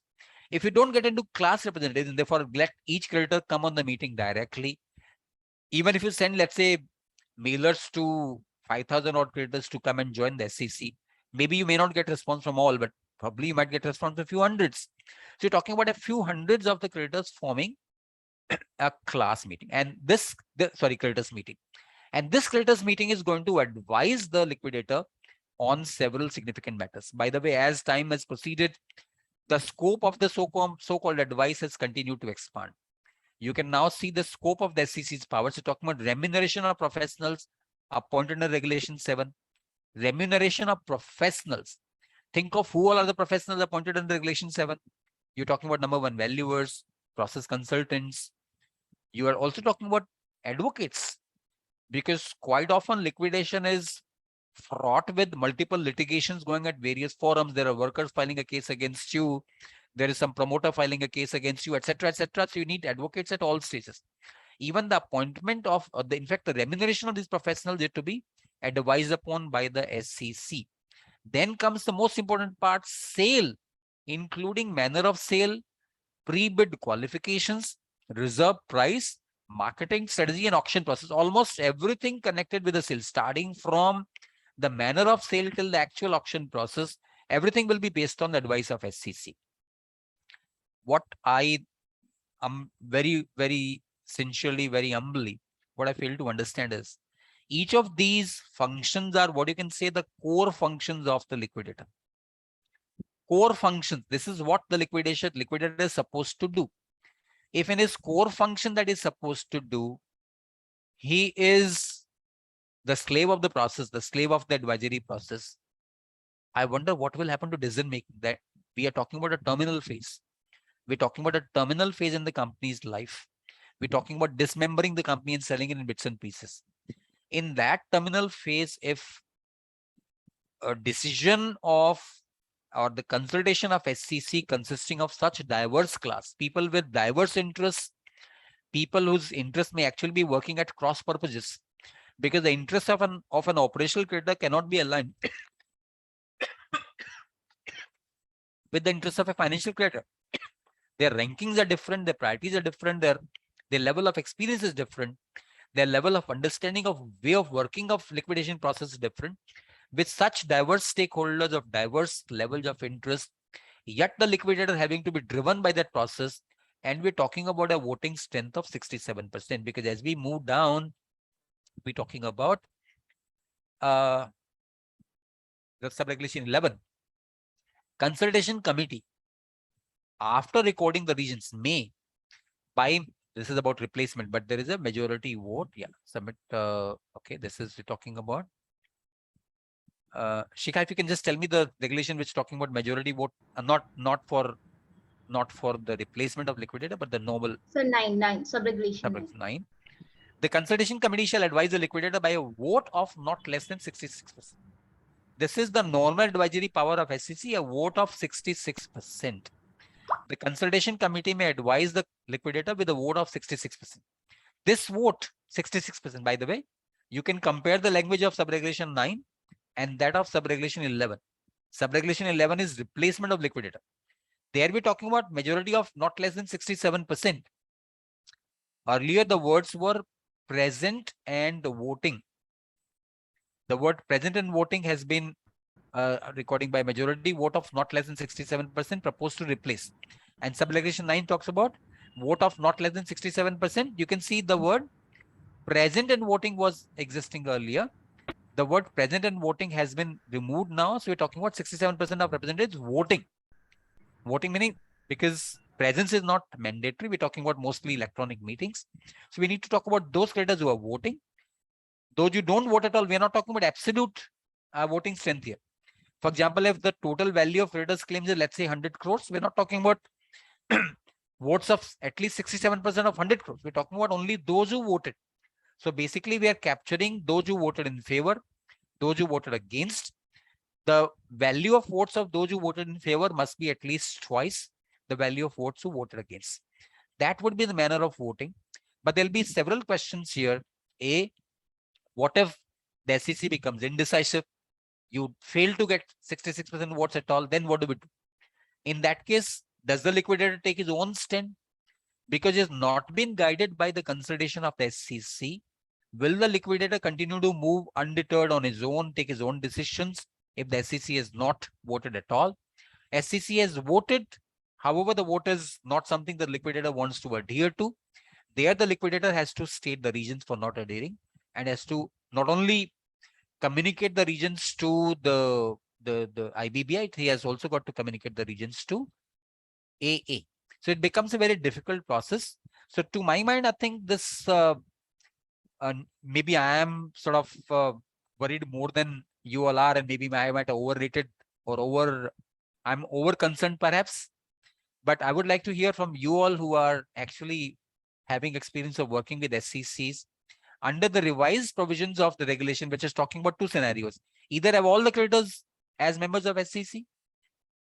You could probably say, well, within 60 days or within X number of days, I will constitute the committee. Those who did not come within 60 days, they will not be entitled to join the committee thereafter. That will also be sort of non-inclusive approach, because somebody who did not, let's say, opt to become part of SEC earlier, but later on comes and says, well, I forgot and I want to be an SEC now. You can probably say just because he came later, therefore, can he be deprived of the opportunity of participating in an inclusive process merely because of delay? He'll probably have reasons to explain the delay. So either have all creditors kind of SEC, or think of only the representatives, in which case we're talking about a sort of electoral process of each class. Either way, you're talking about minimum 66% vote for some of the processes which I would regard are the core. Number C is even more disturbing, the fees of the liquidator. You don't have a clarity on your own fees, because your fees will be, this is we're talking, if you read each of these together, you'll probably say the fees are fixed either by the COC at the time of the last meeting of the CRP process. If the fees are not fixed by the COC, the fees may be fixed by the consultation SEC. And by the way, during pending the constitution of the SEC, the COC will act as SEC. So either the COC fixed before going for liquidation, or the COC, which is now SEC, will fix it after liquidation. If neither of these fixed, then in that case, you'll be paid as per the schedule given in the liquidation regulations. But as such, the fees of the liquidator also is a matter to be decided by the SEC. That aside the valuation, the manner of proceeding, I don't care about the manner of proceeding with preferential transactions, though given the fact that the stakeholders include shareholders as well. These are matters where you have absolute conflict of interest, because quite often all of these preferential transactions will be proceedings against the promoters. They might be proceeding against some shareholders. They might be proceeding, I mean, quite often, I'm sure you can see with practical experience that quite often workmen, employees, promoters, directors, shareholders, their interest is absolutely at loggerheads. The interests are not moving. Unfortunately, the interests are not moving in same direction. Philosophically, it's quite easy to say that everyone is a stakeholder, therefore you are a slave of the entire process, because everyone's interest is unified. But as you earlier said, even the COC doesn't see the interests of other classes. Thinking of this diverse, nebulous asset class of SEC members, each of whom comes from extremely diverse directions, extremely diverse backgrounds. A customs department person comes and sits on SEC. What does he have to do with interests of financial creditors? A workers representative comes on SEC. What does he have to do with any other stakeholder for that matter? So their interests are so very diverse. How does the consultation with SEC actually help? Has it helped? I'm sure you would. There are several people who are raising their hands. I'm sure you can help me to reduce some of my worries. But I am extremely worried looking at Regulation 31A. I hope you can help me to reduce my worries. Can we start with Mr. Partha Kamal Sen? Yes, sir. Sir, good evening. Actually, my question is that suppose the liquidation process has, gone for a substantial part, near about to complete. Even this regulation will be applicable, and I have to reconstitute the SEC, then make the creditors list afresh. Shikha, you can comment on that, but I think there's a very clear carve out. I Sir, think it's yes, here. sir, But it is almost complete. It is almost complete. Not No, no, You no, can, sir, it's Shikha, the just give me a moment proviso and maybe you below can then. So yeah. explanation, Yes, sir. just give me a moment. I'll just say. It's hereby clarified the requirements of this regulation shall apply to liquidation process commencing on or after the date of commencement of the amendment regulation of 2019. So question number one, that if I think this was probably July 2019 or sometime. Liquidation commenced before July 2019, you're not captured by the SEC provisions at all. If the liquidation process has commenced thereafter, you were therefore covered by SEC. And now there are changes in the constitution of SEC. My own view, and Sikha, you probably give your thoughts as well. My own view would be that if you already have an SEC, let's say before the commencement date of 16 September or whatever, of these amendments, to my mind, you don't need to reconstitute because law is not retrospective. Intent of law was retrospective, retroactive. Law would have said so. So you already have an SEC already existing. To my mind, you don't need. Shikha, you would like to say something further? Yes, sir, but there is a proviso under subregulation 11, which is actually the troublemaker. It says that provided that where a consultation committee under regulation 31A has been constituted before the commencement of Second Amendment Regulations 2022, the liquidator within 30 days of the commencement of the said regulations shall reconstitute the consultation committee as required under the said regulations, and provisions provided under amended regulation 31A shall come into effect only after such constitution. So that's the kind of provision which can be a troublemaker in the cases which And they said it is within 30 days. Within 30 days. So the question is actually that what if I have done, say, substantially all the sales, and what I'm waiting for, say, sale of certain non-core assets, or like I've completed a major part of the proceedings and now the tail part is pending. So whether should I should I take on that entire burden of putting the SCC together again? So Shikha, first of all, you're right that the amendment is retrospective because it's very clearly coming in the provision, because it's applicable to existing liquidations as well. Other than those which commenced before July 2019. Correct. So before July 2019, the regulation itself is not applicable. Post July 2019, if you have constituted SCC, you need to reconstitute now. Reconstituting the SCC might mean, completely new faces coming. Shikha's point and Mr. Parth Kamal Sen's point is that if a lot of things have already been done, the liquidation is nearly complete, and we have sold off most of the asset, then what is the consultation all about? To that, the answer might be that you might still be appointing, let's say, professionals. There might be still tasks as referred to in sub-regulation 1, which are still to be done by the liquidator. Therefore, I think going by spirit of the proviso, it might make sense to reconstitute the SCC with whatever little remaining work Mr. Partha Kamal Sen is still. Jo to baki roche chadai SCC revise kore kora uchit. Sir, another question is that table, the composition of SCC, it is totally, deleted now. That secret creditor, if it is more than 50%, will be 2 members. Correct. It's now a democratic. That is deleted. Democratic process. No. Full democracy.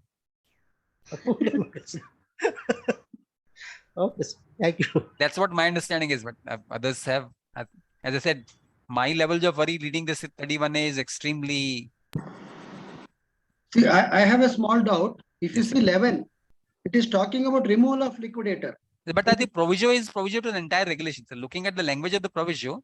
But the numbering is wrong. Numbering in the rules is regulation is wrong, because it's talking about removing liquidator and then the proviso has come. So, but there is one proviso below that numbering is confusing. Numbering is confusing. Correct. But I think the placing of the second proviso looks like it's a proviso to the entire, because that's what it's saying, where a consultation committee in 31A has been considered before commencement, blah, blah, blah. So it's actually talking about the constitution of the SEC itself. Looking at the language, it seems it's a proviso to 31A itself, not proviso to 31A by 11. Sir, the liquidation started in March 2019. They are required to form a stakeholder committee now. Prabjit Singh Soni, I think looking at the language of explanation below sub-regulation 10, saying clarified the requirement of this regulation shall apply to liquidation process commencing on or after July 2019. On or after the date of, so it's saying it will apply to liquidations commencing on or after the commencement of 2019 amendments. So if it started before July, then to my mind it's not applicable. Shika, any different thought on that? No, sir. Okay, Mr. So it Ashish. depends on the liquidation commencement date. Yes, sir. Can I ask one question, sir? Sir, for constitution of this SCC, the 30, it says that it is based on the claim received under section 31, under regulation 31. So does this mean that if the claim is submitted, then only they can participate in the SCC? I think, Sikha, you are going to talk about that now the claim process also has undergone significant change. Right, so it's now connected to claims submitted during CIRP also. So to say that you're not submitted the claim, I think because if the claims are there as per books, you need to see the claims as per books also. Otherwise, you can refer to claims during CRP. So non-receipt of claim just cannot be the basis for excluding someone from SCC process. But if you see that 31A1, it is based on the list prepared under regulation 31. Shikha, are you going to talk about this claim process? Based on the list of stakeholders prepared under regulation 31 to advise on the matters relating. Shikha ma'am, can you please show the regulation 31 on the screen? Yes, I'll just show just a minute. But Shikha, you're going to talk about this. Yes, I'll talk about this, sir. So maybe this question can kindly park this question. She's going to discuss this separately anyway. Mr. Ashisha, you sir, one small question, sir. Sure. Yes, sir. Yes, sir. May I know who's speaking? Mr. Ashisha or someone else? One small question. Suppose on liquidation. Unable to hear you, sir.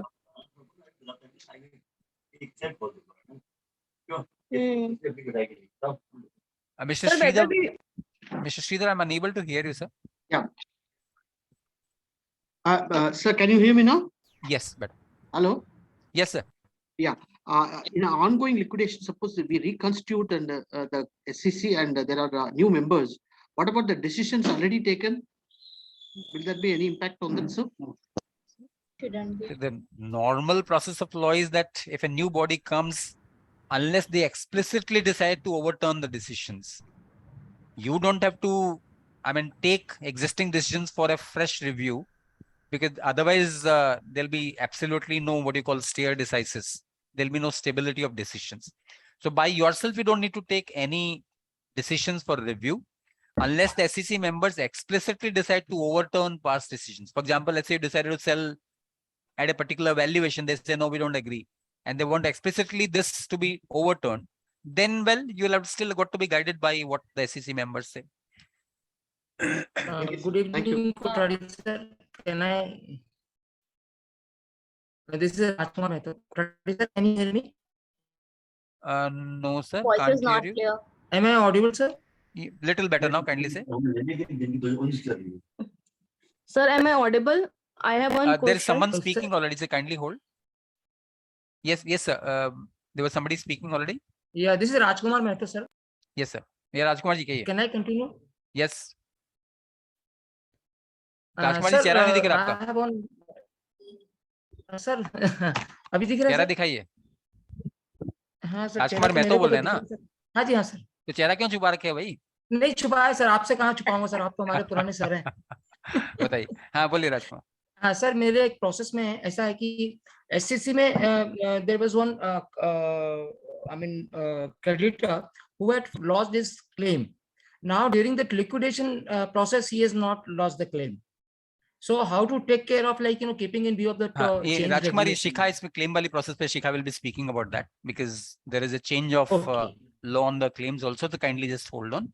Prabhjit, would you want to say something further? Prabhjit? Sir, I have a question that if my liquidation is started before the implementation of this regulation, So whether I am obliged to receive the claim in CRP, including in the liquidation process as well. Yeah, this question pertaining to claims, can you please park for Shikha, because she'll be discussing that. I don't want to step into, so kindly hold it. Anita Subramaniam. Sure, let me tell you the process of liquidation. I think most of the people have been handling liquidation. Okay, the first process, the moment you are going to be appointed, within 5 days, public announcement, calling for 30 days of the claim. And verification is on 30th day. Totally 60 days is over. On the 60th day, you are supposed to constitute SEC meetings. Okay, because you are already, you have got a claim. And 30 days, you know who are the people, because most of the people who have applied in CARP will apply here. Okay, so technically, you have got all the data with you. Point number one. Point number two, I'm really surprised because it is very clearly stated in SEC meeting. If you look into it, categories are being differently stated. Financial creditors, operational creditors, government, operational creditors, others, operational creditors, workmen and employees. Every area is separately, they have bifurcated. So accordingly, it is easy because in claim, they would have given you all the details. And based on that, class of creditors meeting can be held.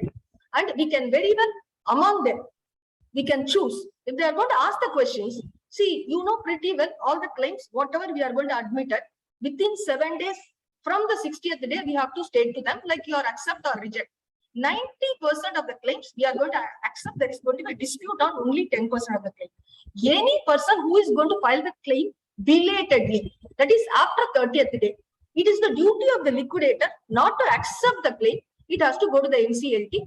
With the blessings of the NCLT, you may admit them. Okay, because somebody is admitted, somebody is already selected as the representative will not change anything. Okay, whatever the meetings we are holding, that will continue to run correctly. And second thing, it's only a consultation committee. And 35 subsection 2 very clearly says, if you don't agree with the consultation committee, you can very well state in that and you can record it. That is what section very clearly says. Under the circumstances, yes, there are difficulties. But since I have done at least in 4 companies SEC meeting, generally the questions will be asked by the financial creditor.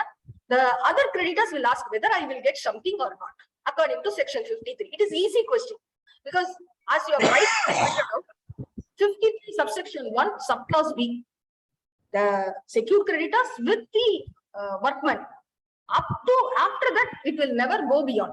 Why I say all these things are, yes, now the position of the claims are going to be changed. The understanding of the claims are going to be changed because in CIRP itself, there is a huge change, especially in this respect, because we have to send notices to all the creditors. The work of the interim resolution professional is extraordinary. He has to give everything to the new appointed RP or existing appointed RP. Tomorrow, if the IBBI is going to question us or IPA is question us, we have to give all the details. So technically, this area is a little bit easy to handle, but very difficult at the time of when the proceeds are going to be distributed. Okay, this is my personal view. So Anita madam, you're basically saying that it's not difficult at all to call the meetings of the classes and have the class representatives appointed.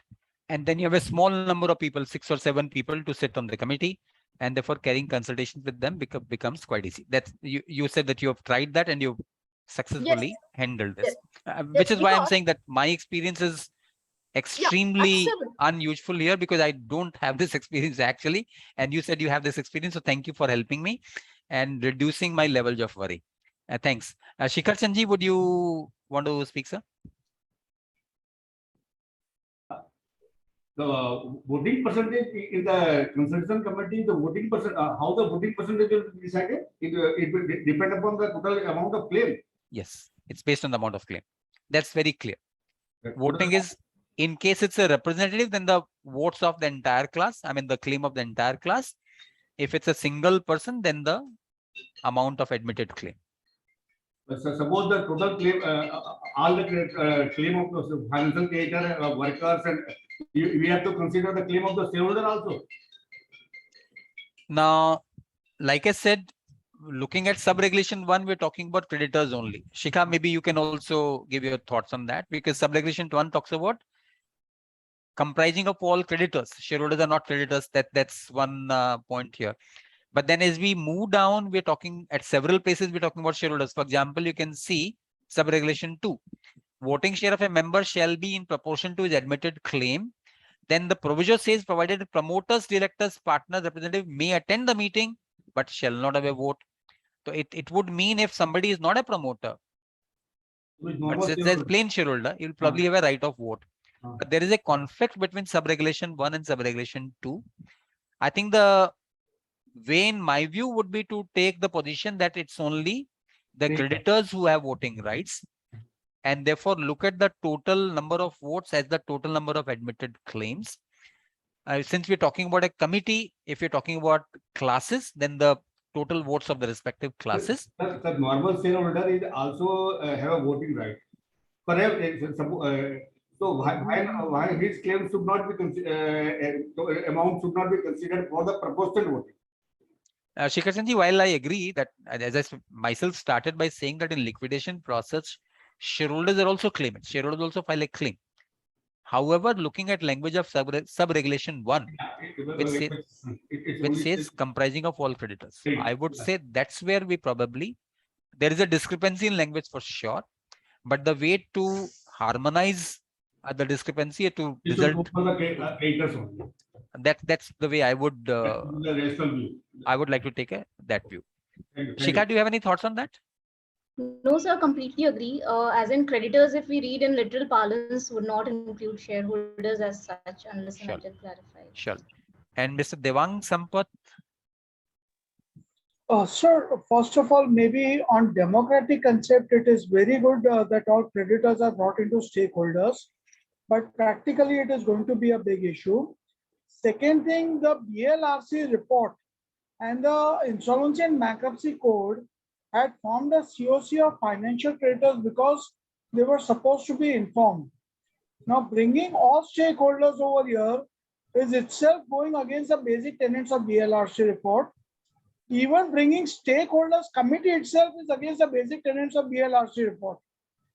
Here, maybe when it is said that IP is fulcrum of the process, your IP is becoming only possibly a scapegoat at the hands of others. Slave of the process. Absolutely, yeah. You have maybe I'm not as eloquent as you, sir.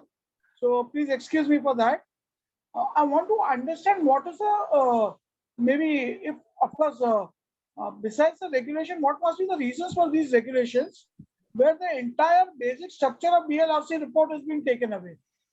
So I think that takes us back to 2019. Till 2019, mid 2019, there were absolutely no creditors control and all. I mean, there was absolutely no intervention of creditors, and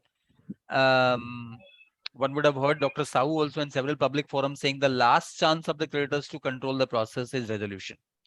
Once you let resolution fail, then the creditors have lost control, and the control moves to liquidator, who is working at the instructions of the adjudicating body. That was the view till mid 2019. But I think 2019, lots of banks, financial institutions, they continued to make a case that liquidators are taking it to their whims.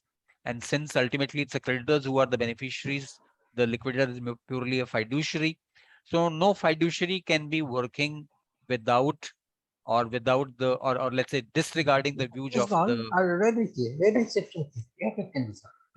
disregarding the views of the, that's where the entire process started. From 2019 onwards, I think we are exactly on the same view that the SC, we are still, of course, trying to give it a consultation status. We're saying it's because section talks about consultation with creditors, we're keeping it consultative, but in reality, the so-called consultative process become a compulsive process.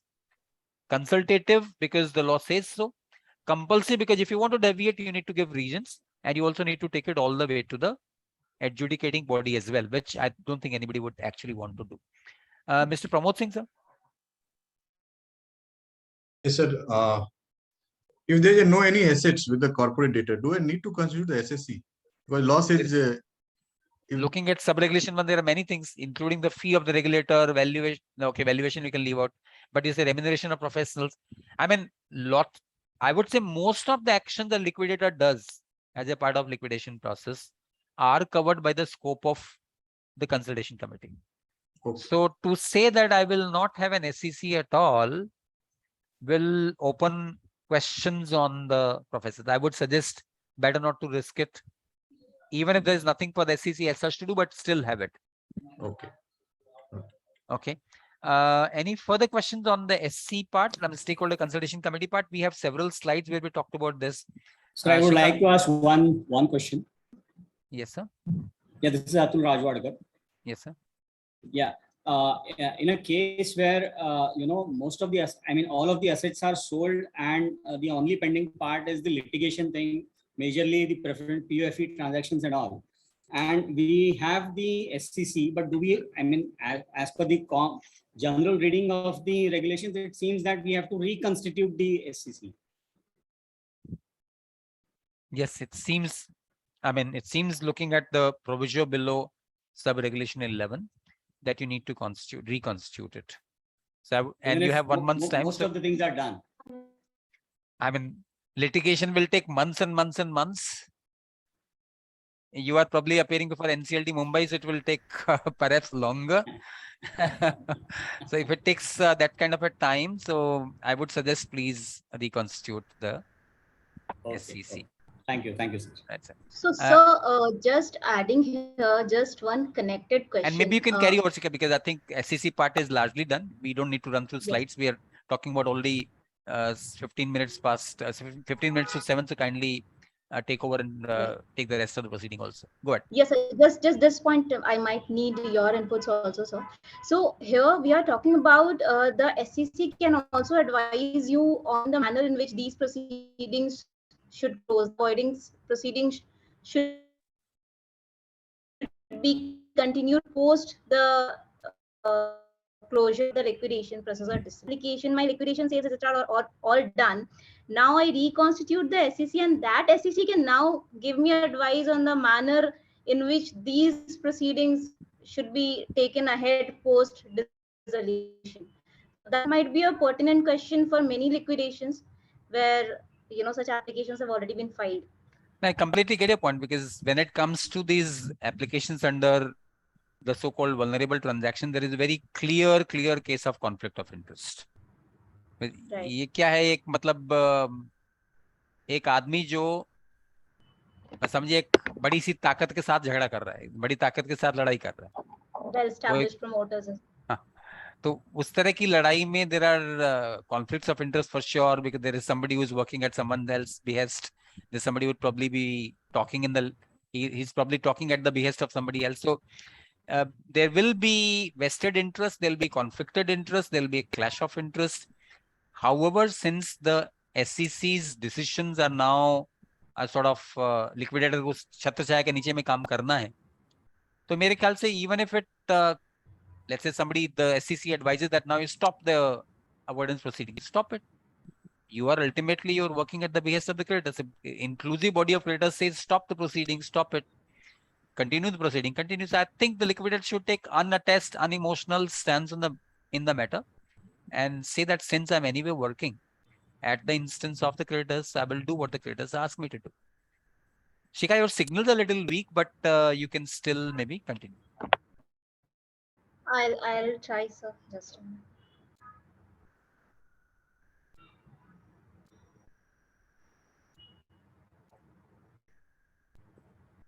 Given the fact that we have little time left, Shikha, would you want to take that part, IPs not to share the fees or, fees paid to other professionals? Yes, because sir. that's Should I jump on that slide, sir? Maybe jump on that and then come back and take the rest of it. So I think everyone would be probably interested in that part. There are several questions on that. Relating to IPs, we have broadly 2 types of amendments. So one talks about the kind of responsibilities which are there on IPs, while most of these responsibilities were there already in the form of circulars. Way back in 2018, IBBI had already issued such circulars, but now there is a change in language and possibly there are additional responsibilities also which may have an impact on IPs. Second type of amendments relate to the minimum fee and performance linked fee for IPs, which I'll take up next. But first, let us come to the obligations and responsibility part. So there are 3 amendment regulations which I'll talk about. Number 1 is First Amendment regulations. May IBBI talked about, asking for disclosure of relationship with corporate debtor and professionals. This was again a subject matter under IBBI circular of 2018. Secondly, the IBBI calls upon you to exercise reasonable care and diligence and take necessary steps to ensure that CD complies with applicable norms. And what if the CD fails to comply? Now here comes upon regulation 27B. So I just read the language once to emphasize, as there was already an IBBI circular in Jan 2018, which exactly provided for a similar provision. So now when I read regulation 27B, it says an IP shall not include any amount towards any loss, including penalty, if any, in the IRP cost or liquidation cost incurred on account of non-compliance of any provision of the laws applicable to the corporate person while conducting the processes under the code. Now, it doesn't tell you that the burden of the cost will have to be borne by you. It tells you that the cost will not be added to the IRP cost or liquidation cost.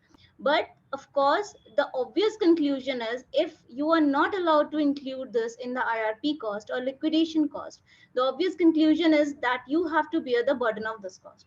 Now, there was one important clarification which was there in the 2018 circular, but which is absent here in regulation 27B.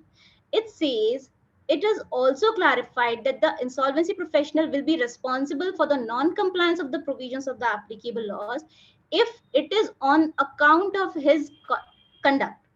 So this clarification might have been interpreted to mean that there should have been some kind of a thorough negligence or lack of due diligence on your part, because of which the CD had to take the burden of that penalty, and therefore you shouldn't be adding that cost to IRP cost or liquidation cost, and rather should be bearing the burden of that cost. But this clarification here is missing. So the implications can be irrespective of the reason as to for what reasons the penalty was incurred, it has to come to you.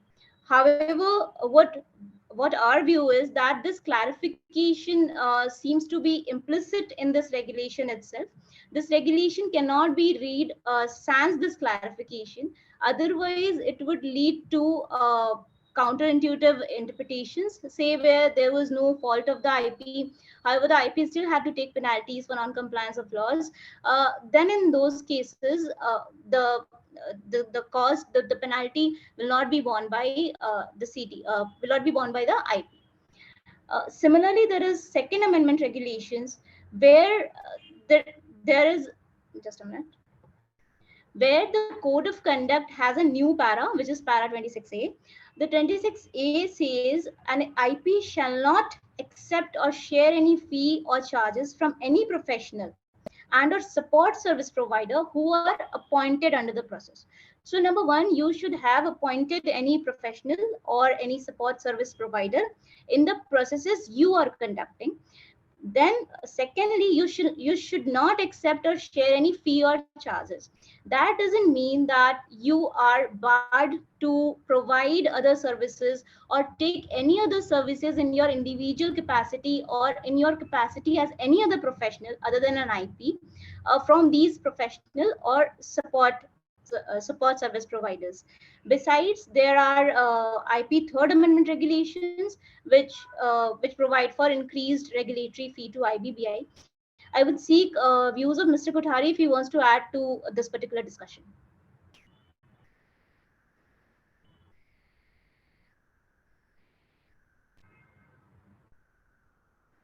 Vinod sir, you're there? Okay, so while he comes back, I'll move on to CIRP Third Amendment regulations. Hello, excuse me. Hello. Yes. Hello. Yes. Can I ask a question here? Hello. Sure. Does the service provider also include IPE?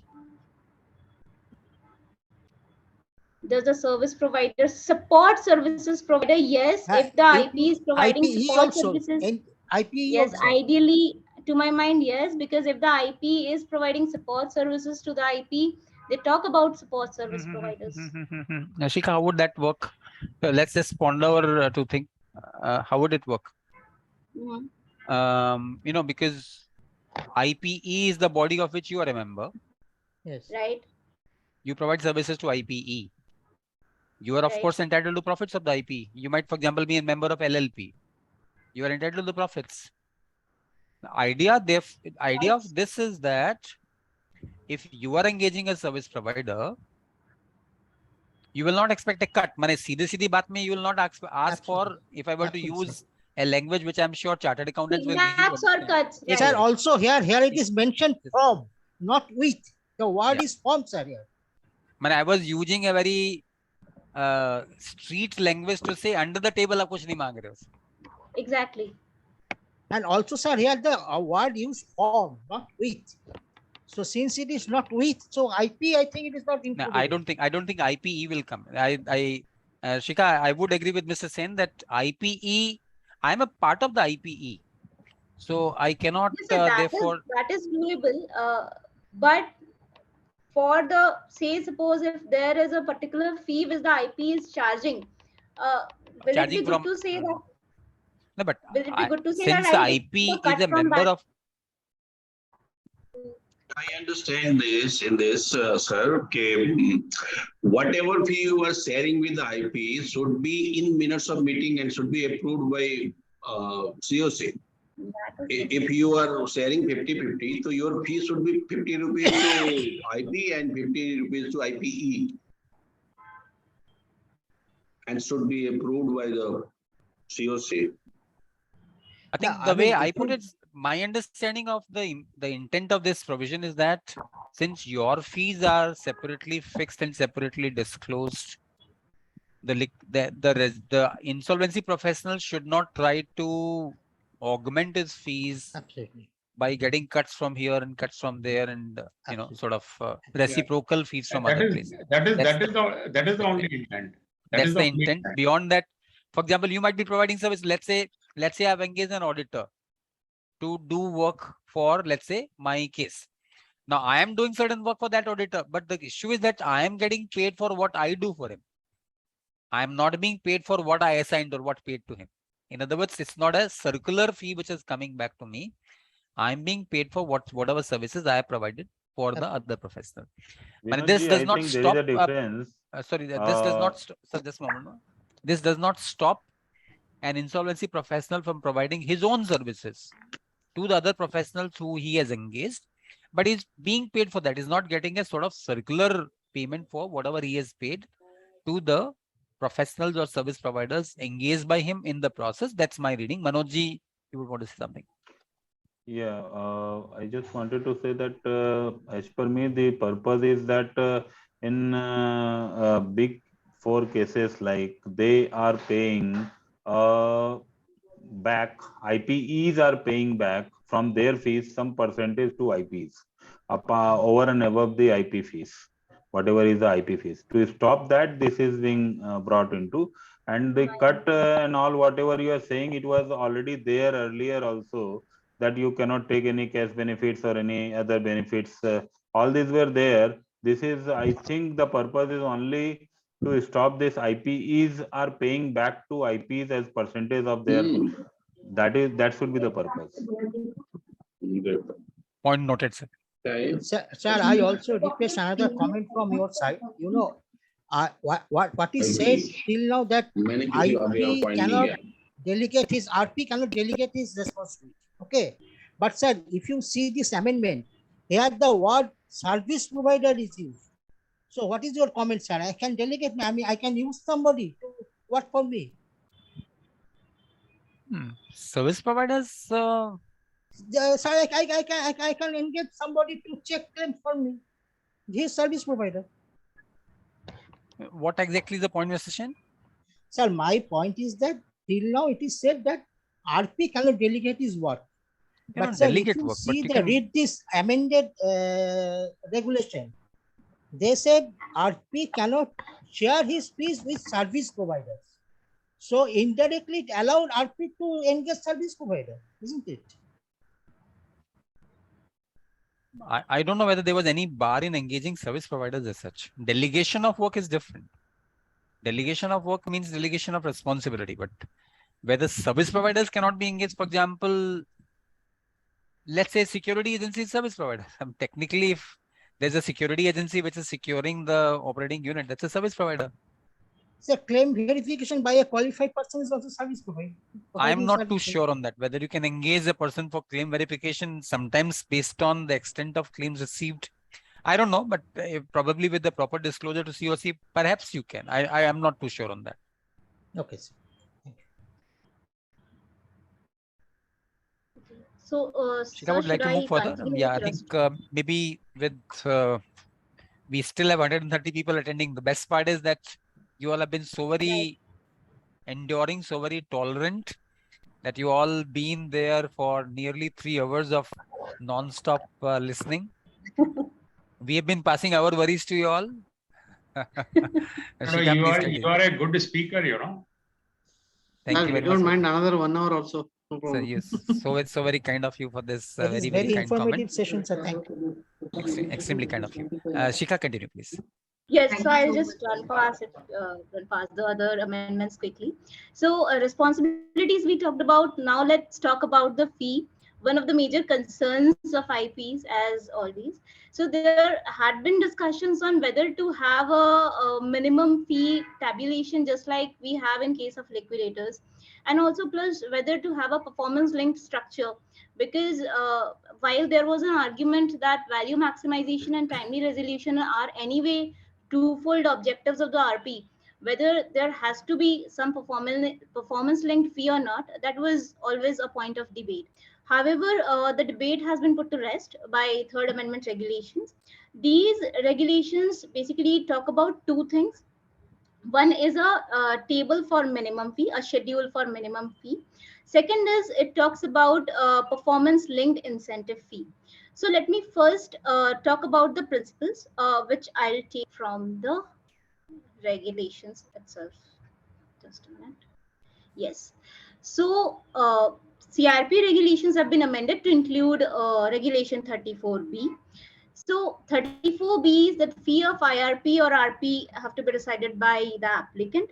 Now this particular regulation, if we talk about the applicability, it talks about the fee of the IRP or RP who are appointed on or after 1st October 2022. Now, so number one, this particular regulation is applicable only where the appointments have held after 1st October 2022. Now it talks about shall not be less than fees specified in clause 1.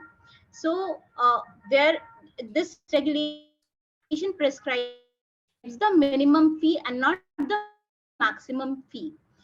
Now again, this particular stipulation of minimum specified in clause 2 of schedule 2. Now we'll see this later. Now talking about the minimum fee, this provision actually clarifies that the committee has the right to decide a higher amount of fee, taking into consideration various market factors. For example, what kind of complexity the process has, what kind of the scale and size and scale of the business is, and other relevant factors. But here the committee will again have to record the reasons for fixing a maximum fee. Now let us come to the period for which this particular fee is decided. For this, we have to look at schedule 2. Now coming to schedule 2, the period for minimum fee is prescribed as here. So it starts from the date of appointment as IRP and RP, and it ends on the summation of application date, because we know CIRP ends as on the date of submission of application. So from the date of appointment to the submission of application, this particular table will apply as the base for minimum fixed fee. Of course, COC has the power to arrive at a higher value for reasons to be recorded, taking into consideration various factors. Now, what happens after this period is over? So for example, I've filed the application for resolution or liquidation, whatsoever the case. And from that period, the fee of the resolution professional shall be decided by the committee. So there is no fixed fee tabulation or prescription by the regulations for that period. Now, coming to performance-linked fee, this performance-linked fee is applicable for resolution plans which are approved by the committee on or after 1st October 2022. So here we are talking about resolution plan which is approved by the committee and not of course by NCLT. So the resolution plan should have been approved by the committee on or after 1st October 2022. So thereafter this particular regulation, sub-regulation will come into picture.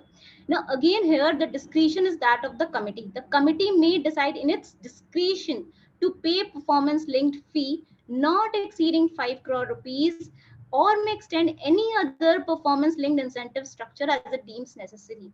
So number one, at one place the regulation is saying that the maximum performance linked fee which an RP can have from the COC is rupees 5 crores, or the COC can devise any other performance linked incentive structure for paying fee to the RP.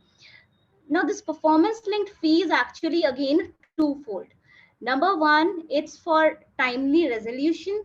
Number two, it's for value maximization. So when it comes to timely resolution, we are talking about how many number of days we have taken for resolving the insolvency, right? So now how do we calculate these number of days? Yes, so this day will commence from the day of appointment of insolvency, from the date of insolvency commencement date, and will end on the date of submission of plan to adjudicating authority. So as we see, it is fixed on the realizable value. As to what is realizable value, it's provided in the explanation. It means the amount payable to creditors in the resolution plan approved under section 31. So higher the resolution value, lower the time, higher is the percentage. Higher is the absolute amount you will get. Also note that this performance linked fee for timely resolution is available only after this resolution plan is approved by the adjudicating authority on commencement of payment to creditors by the RA. So unless and until adjudicating authority approves the resolution plan and the resolution applicant starts paying the creditors under that plan, you will not receive the performance linked fee, although you would be entitled for such fee if the COC decides as such. Second type of performance linked incentive is linked to value maximization. So when we talk about value maximization, we of course talk about realizable value. So here the the performance linked fee is fixed at the rate of 1% of the amount by which RV exceeds LV. So the higher is the difference between realizable value and the liquidation value, the higher is that absolute amount one gets under this particular para. Again, this is linked to approval of plan by adjudicating authority, and once the payment to creditors is commenced by the resolution applicant. So this was it regarding the fee structure which is newly introduced under CIRP amendment regulations.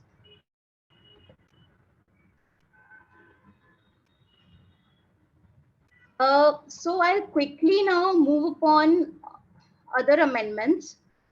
Yes.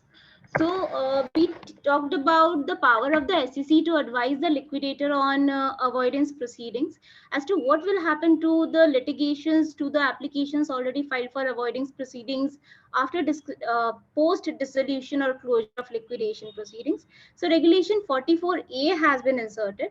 So there the SEC has to advise the liquidator on which the manner in which these avoidance proceedings will be pursued, and the manner in which the proceedings shall be distributed. So this again has to come by the advice of SEC. What happens if the SEC does not so advise, or that the liquidator does not get a common consensus from the SEC on this?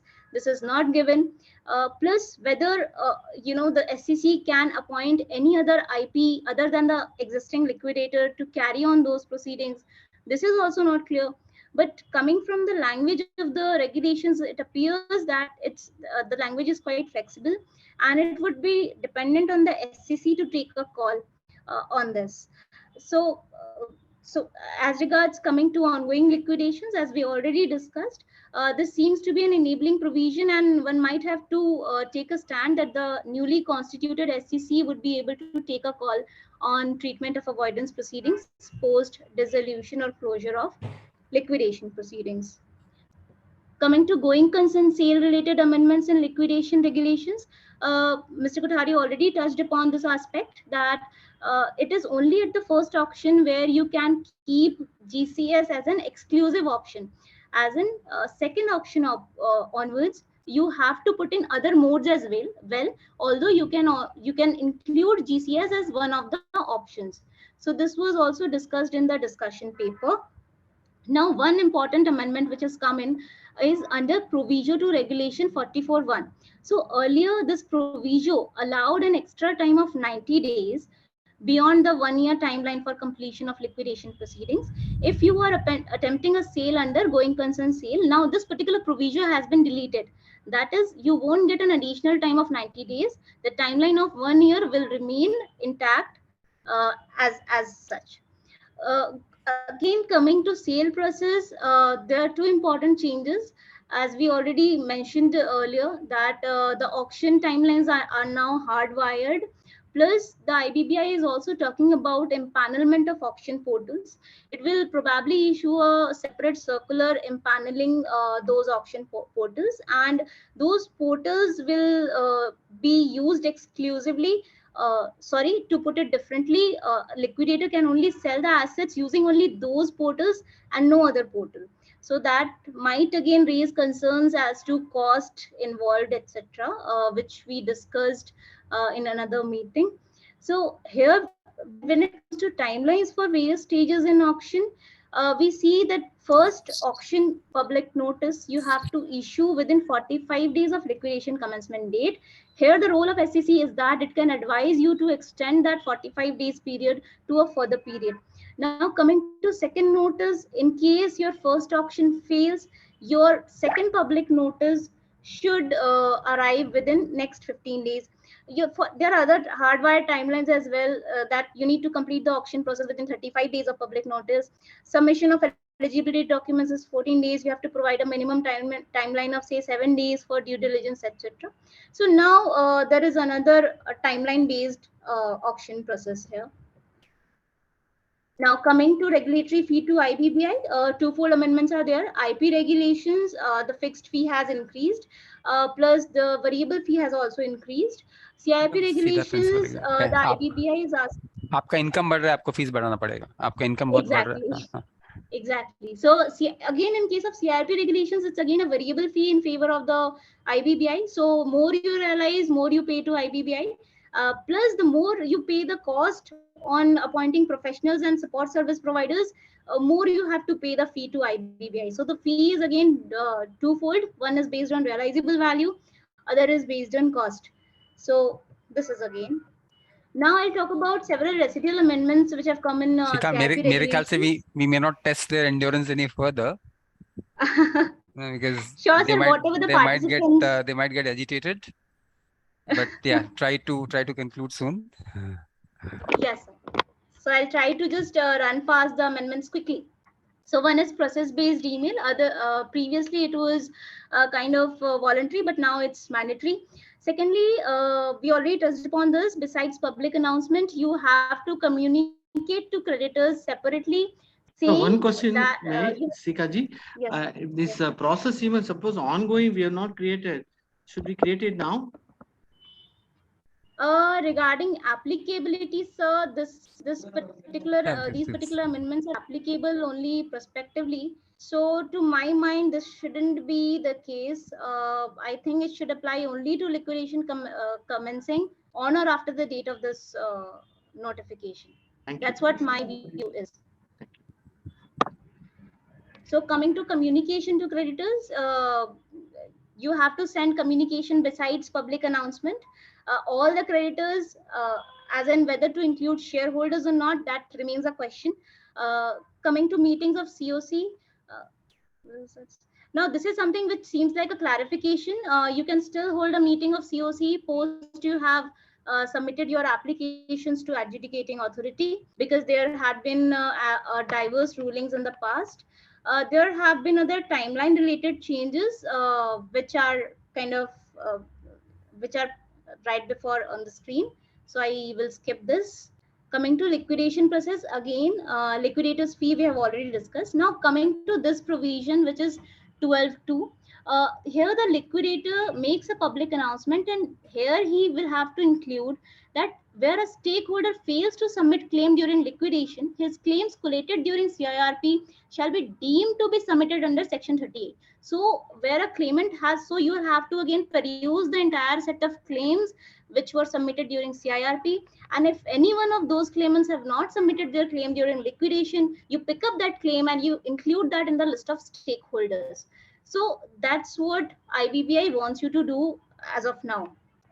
So there were questions around it. In case there are any other questions, those can be asked. Process email ID, similar to here, you will not create a new ID. You will carry on the ID from the time of CIRP process. Progress report, IBBI will come up with a specific format for the same. That progress report will have to be submitted to AA and IBBI. Now, there have been amendments regarding sharing of asset memorandum, etc. Previously, there were restrictions around it that it can only be shared with the approval of adjudicating authority. Now that restriction has been done away with. Other important amendments include preservation of records, etc. Voluntary liquidation process is again related to preservation of records. So that is it for now. We can take up questions if any. In case we missed anything earlier, you can mail it to us. We would be happy to respond. Mr. Vinod, I'm Rajendran from Chennai. Hi, sir. Hi. I have only one quick question. Can I proceed? Yes, sir. Sure. Ms. Shikha, you mentioned about this regulatory fee payable to IBBI 31A regulation. The amendment says 0.25% of the realizable value. Okay. Right. If you read the language and the highlights, what you have mentioned is 0.25% of realizable value applicable only on plans approved on or after 1st October 2022 under section 31, which is by the NCLT. Okay, and the next line where you have mentioned on the amount of realizable value in excess of liquidation value. I think this is what you have mentioned in the PowerPoint. No, sir. No, sir. So regulation 31A talks about a condition that your realizable value should be more than liquidation value, but the fee payable is not on the difference. It's flat 0.25% on realizable value and not the difference. Oh, I see. If you can just go back to the yes, the difference I was talking about in the context of IP fees, performance linked fee. Okay. Yeah. So I think your assumption as well as my thinking was that it is payable on the entire value maximization. The IP would get 1%. Okay. Realizable value. No, but this is 1st October 2022 on or after 1st October 2022 by AA. So the plans which are already submitted and not approved by AA, so this is applicable to these cases also. So, no, so that there is no 31 means approved by AA. So if not approved by AA, of course, it seems this regulation will not get attracted. Okay. So, Ms. Sikha, the entire plan value, realizable value to creditors, we have to take it, which means you remove amounts which are not going to the creditors. For example, CIRP costs that you can remove. Right. So the balance amount on the entire amount, you have to pay 0.25% to IBBI, and that has to be factored as a CIRP cost. Am I right? Yes. I don't know whether any such provision that it will qualify as CIRP cost, whether it is mentioned, I don't know. No, it's yes, sir, it's mentioned. If you see this particular regulation, they have amended regulation 31A, which defines lines clause B, following shall be inserted: fee payable to the board under regulation 31A. So that the concern which you are saying is getting clarified here. Oh, acha. Okay. In regulation 31, after class B, BA has been added. Okay. Thank you, Ms. Sikha. Thank you. One question, this 0.25 Right. is So they've applicable. explicitly kept themselves safe. Sorry, sir, unable to hear. 0.25 fees is applicable between the realizable value and the liquidation value, or the realizable value? If it is more than on the entire realizable value. Total realizable value. On the total realizable it should be difference of the liquidation. No. I think the language used between the IBBI has become a stakeholder. They've got a 0.25 basis points stake in liquidation. But the language is not used very, properly. The language is used intentionally that the entire money is qualified. I hope Mr. Vinod also agrees on that. Yeah. Yes, sir. Thanks, everyone. I think, Sikha, if you are okay, we can move to Nitin Satija ji to take hold of the proceedings. Otherwise, I know you will continue and people will be very, very agitated. Nitin ji, would you like to take over?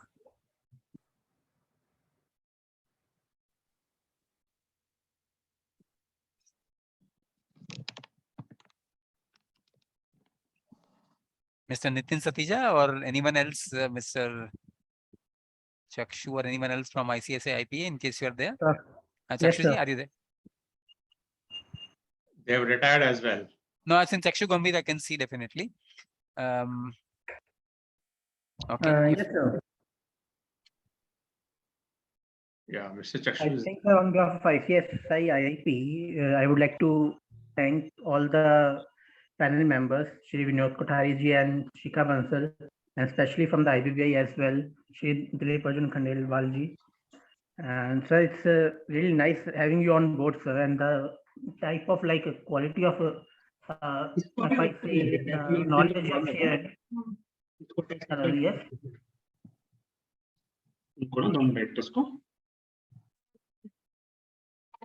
Mr. Mohan, would you like to say something? I think that we can do one thing. We can just wind up the session. So on behalf of the entire team of ICSI IIP and from the participants as well. Sorry, I got dropped off with this internet connection. I'm so sorry.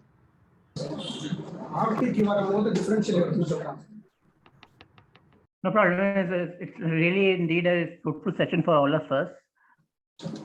Thank you so much, Ms. Shikha ji, Mr. Vinod. Thank you very much. Thanks, everyone. Yeah. Thanks, sir. Thank you, sir. I must appreciate Thank you. Thank you, Vinod ji. Thank you. Thanks a lot. Thank you, everyone. Thank you.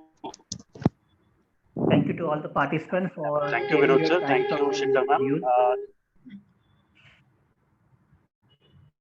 Thank you. Chakshu, please continue, please. I'm sorry. Yes, sir. We are waiting for you only. You please. Okay, I was actually on the way, and I'm connected through my mobile only, and there was a network issue at Khandale, so I got disconnected. Very sorry for that. I think the session has concluded. So thanking Vinod sir, thanking Shikha ma'am, thanking all the participants, my colleague Chakshu.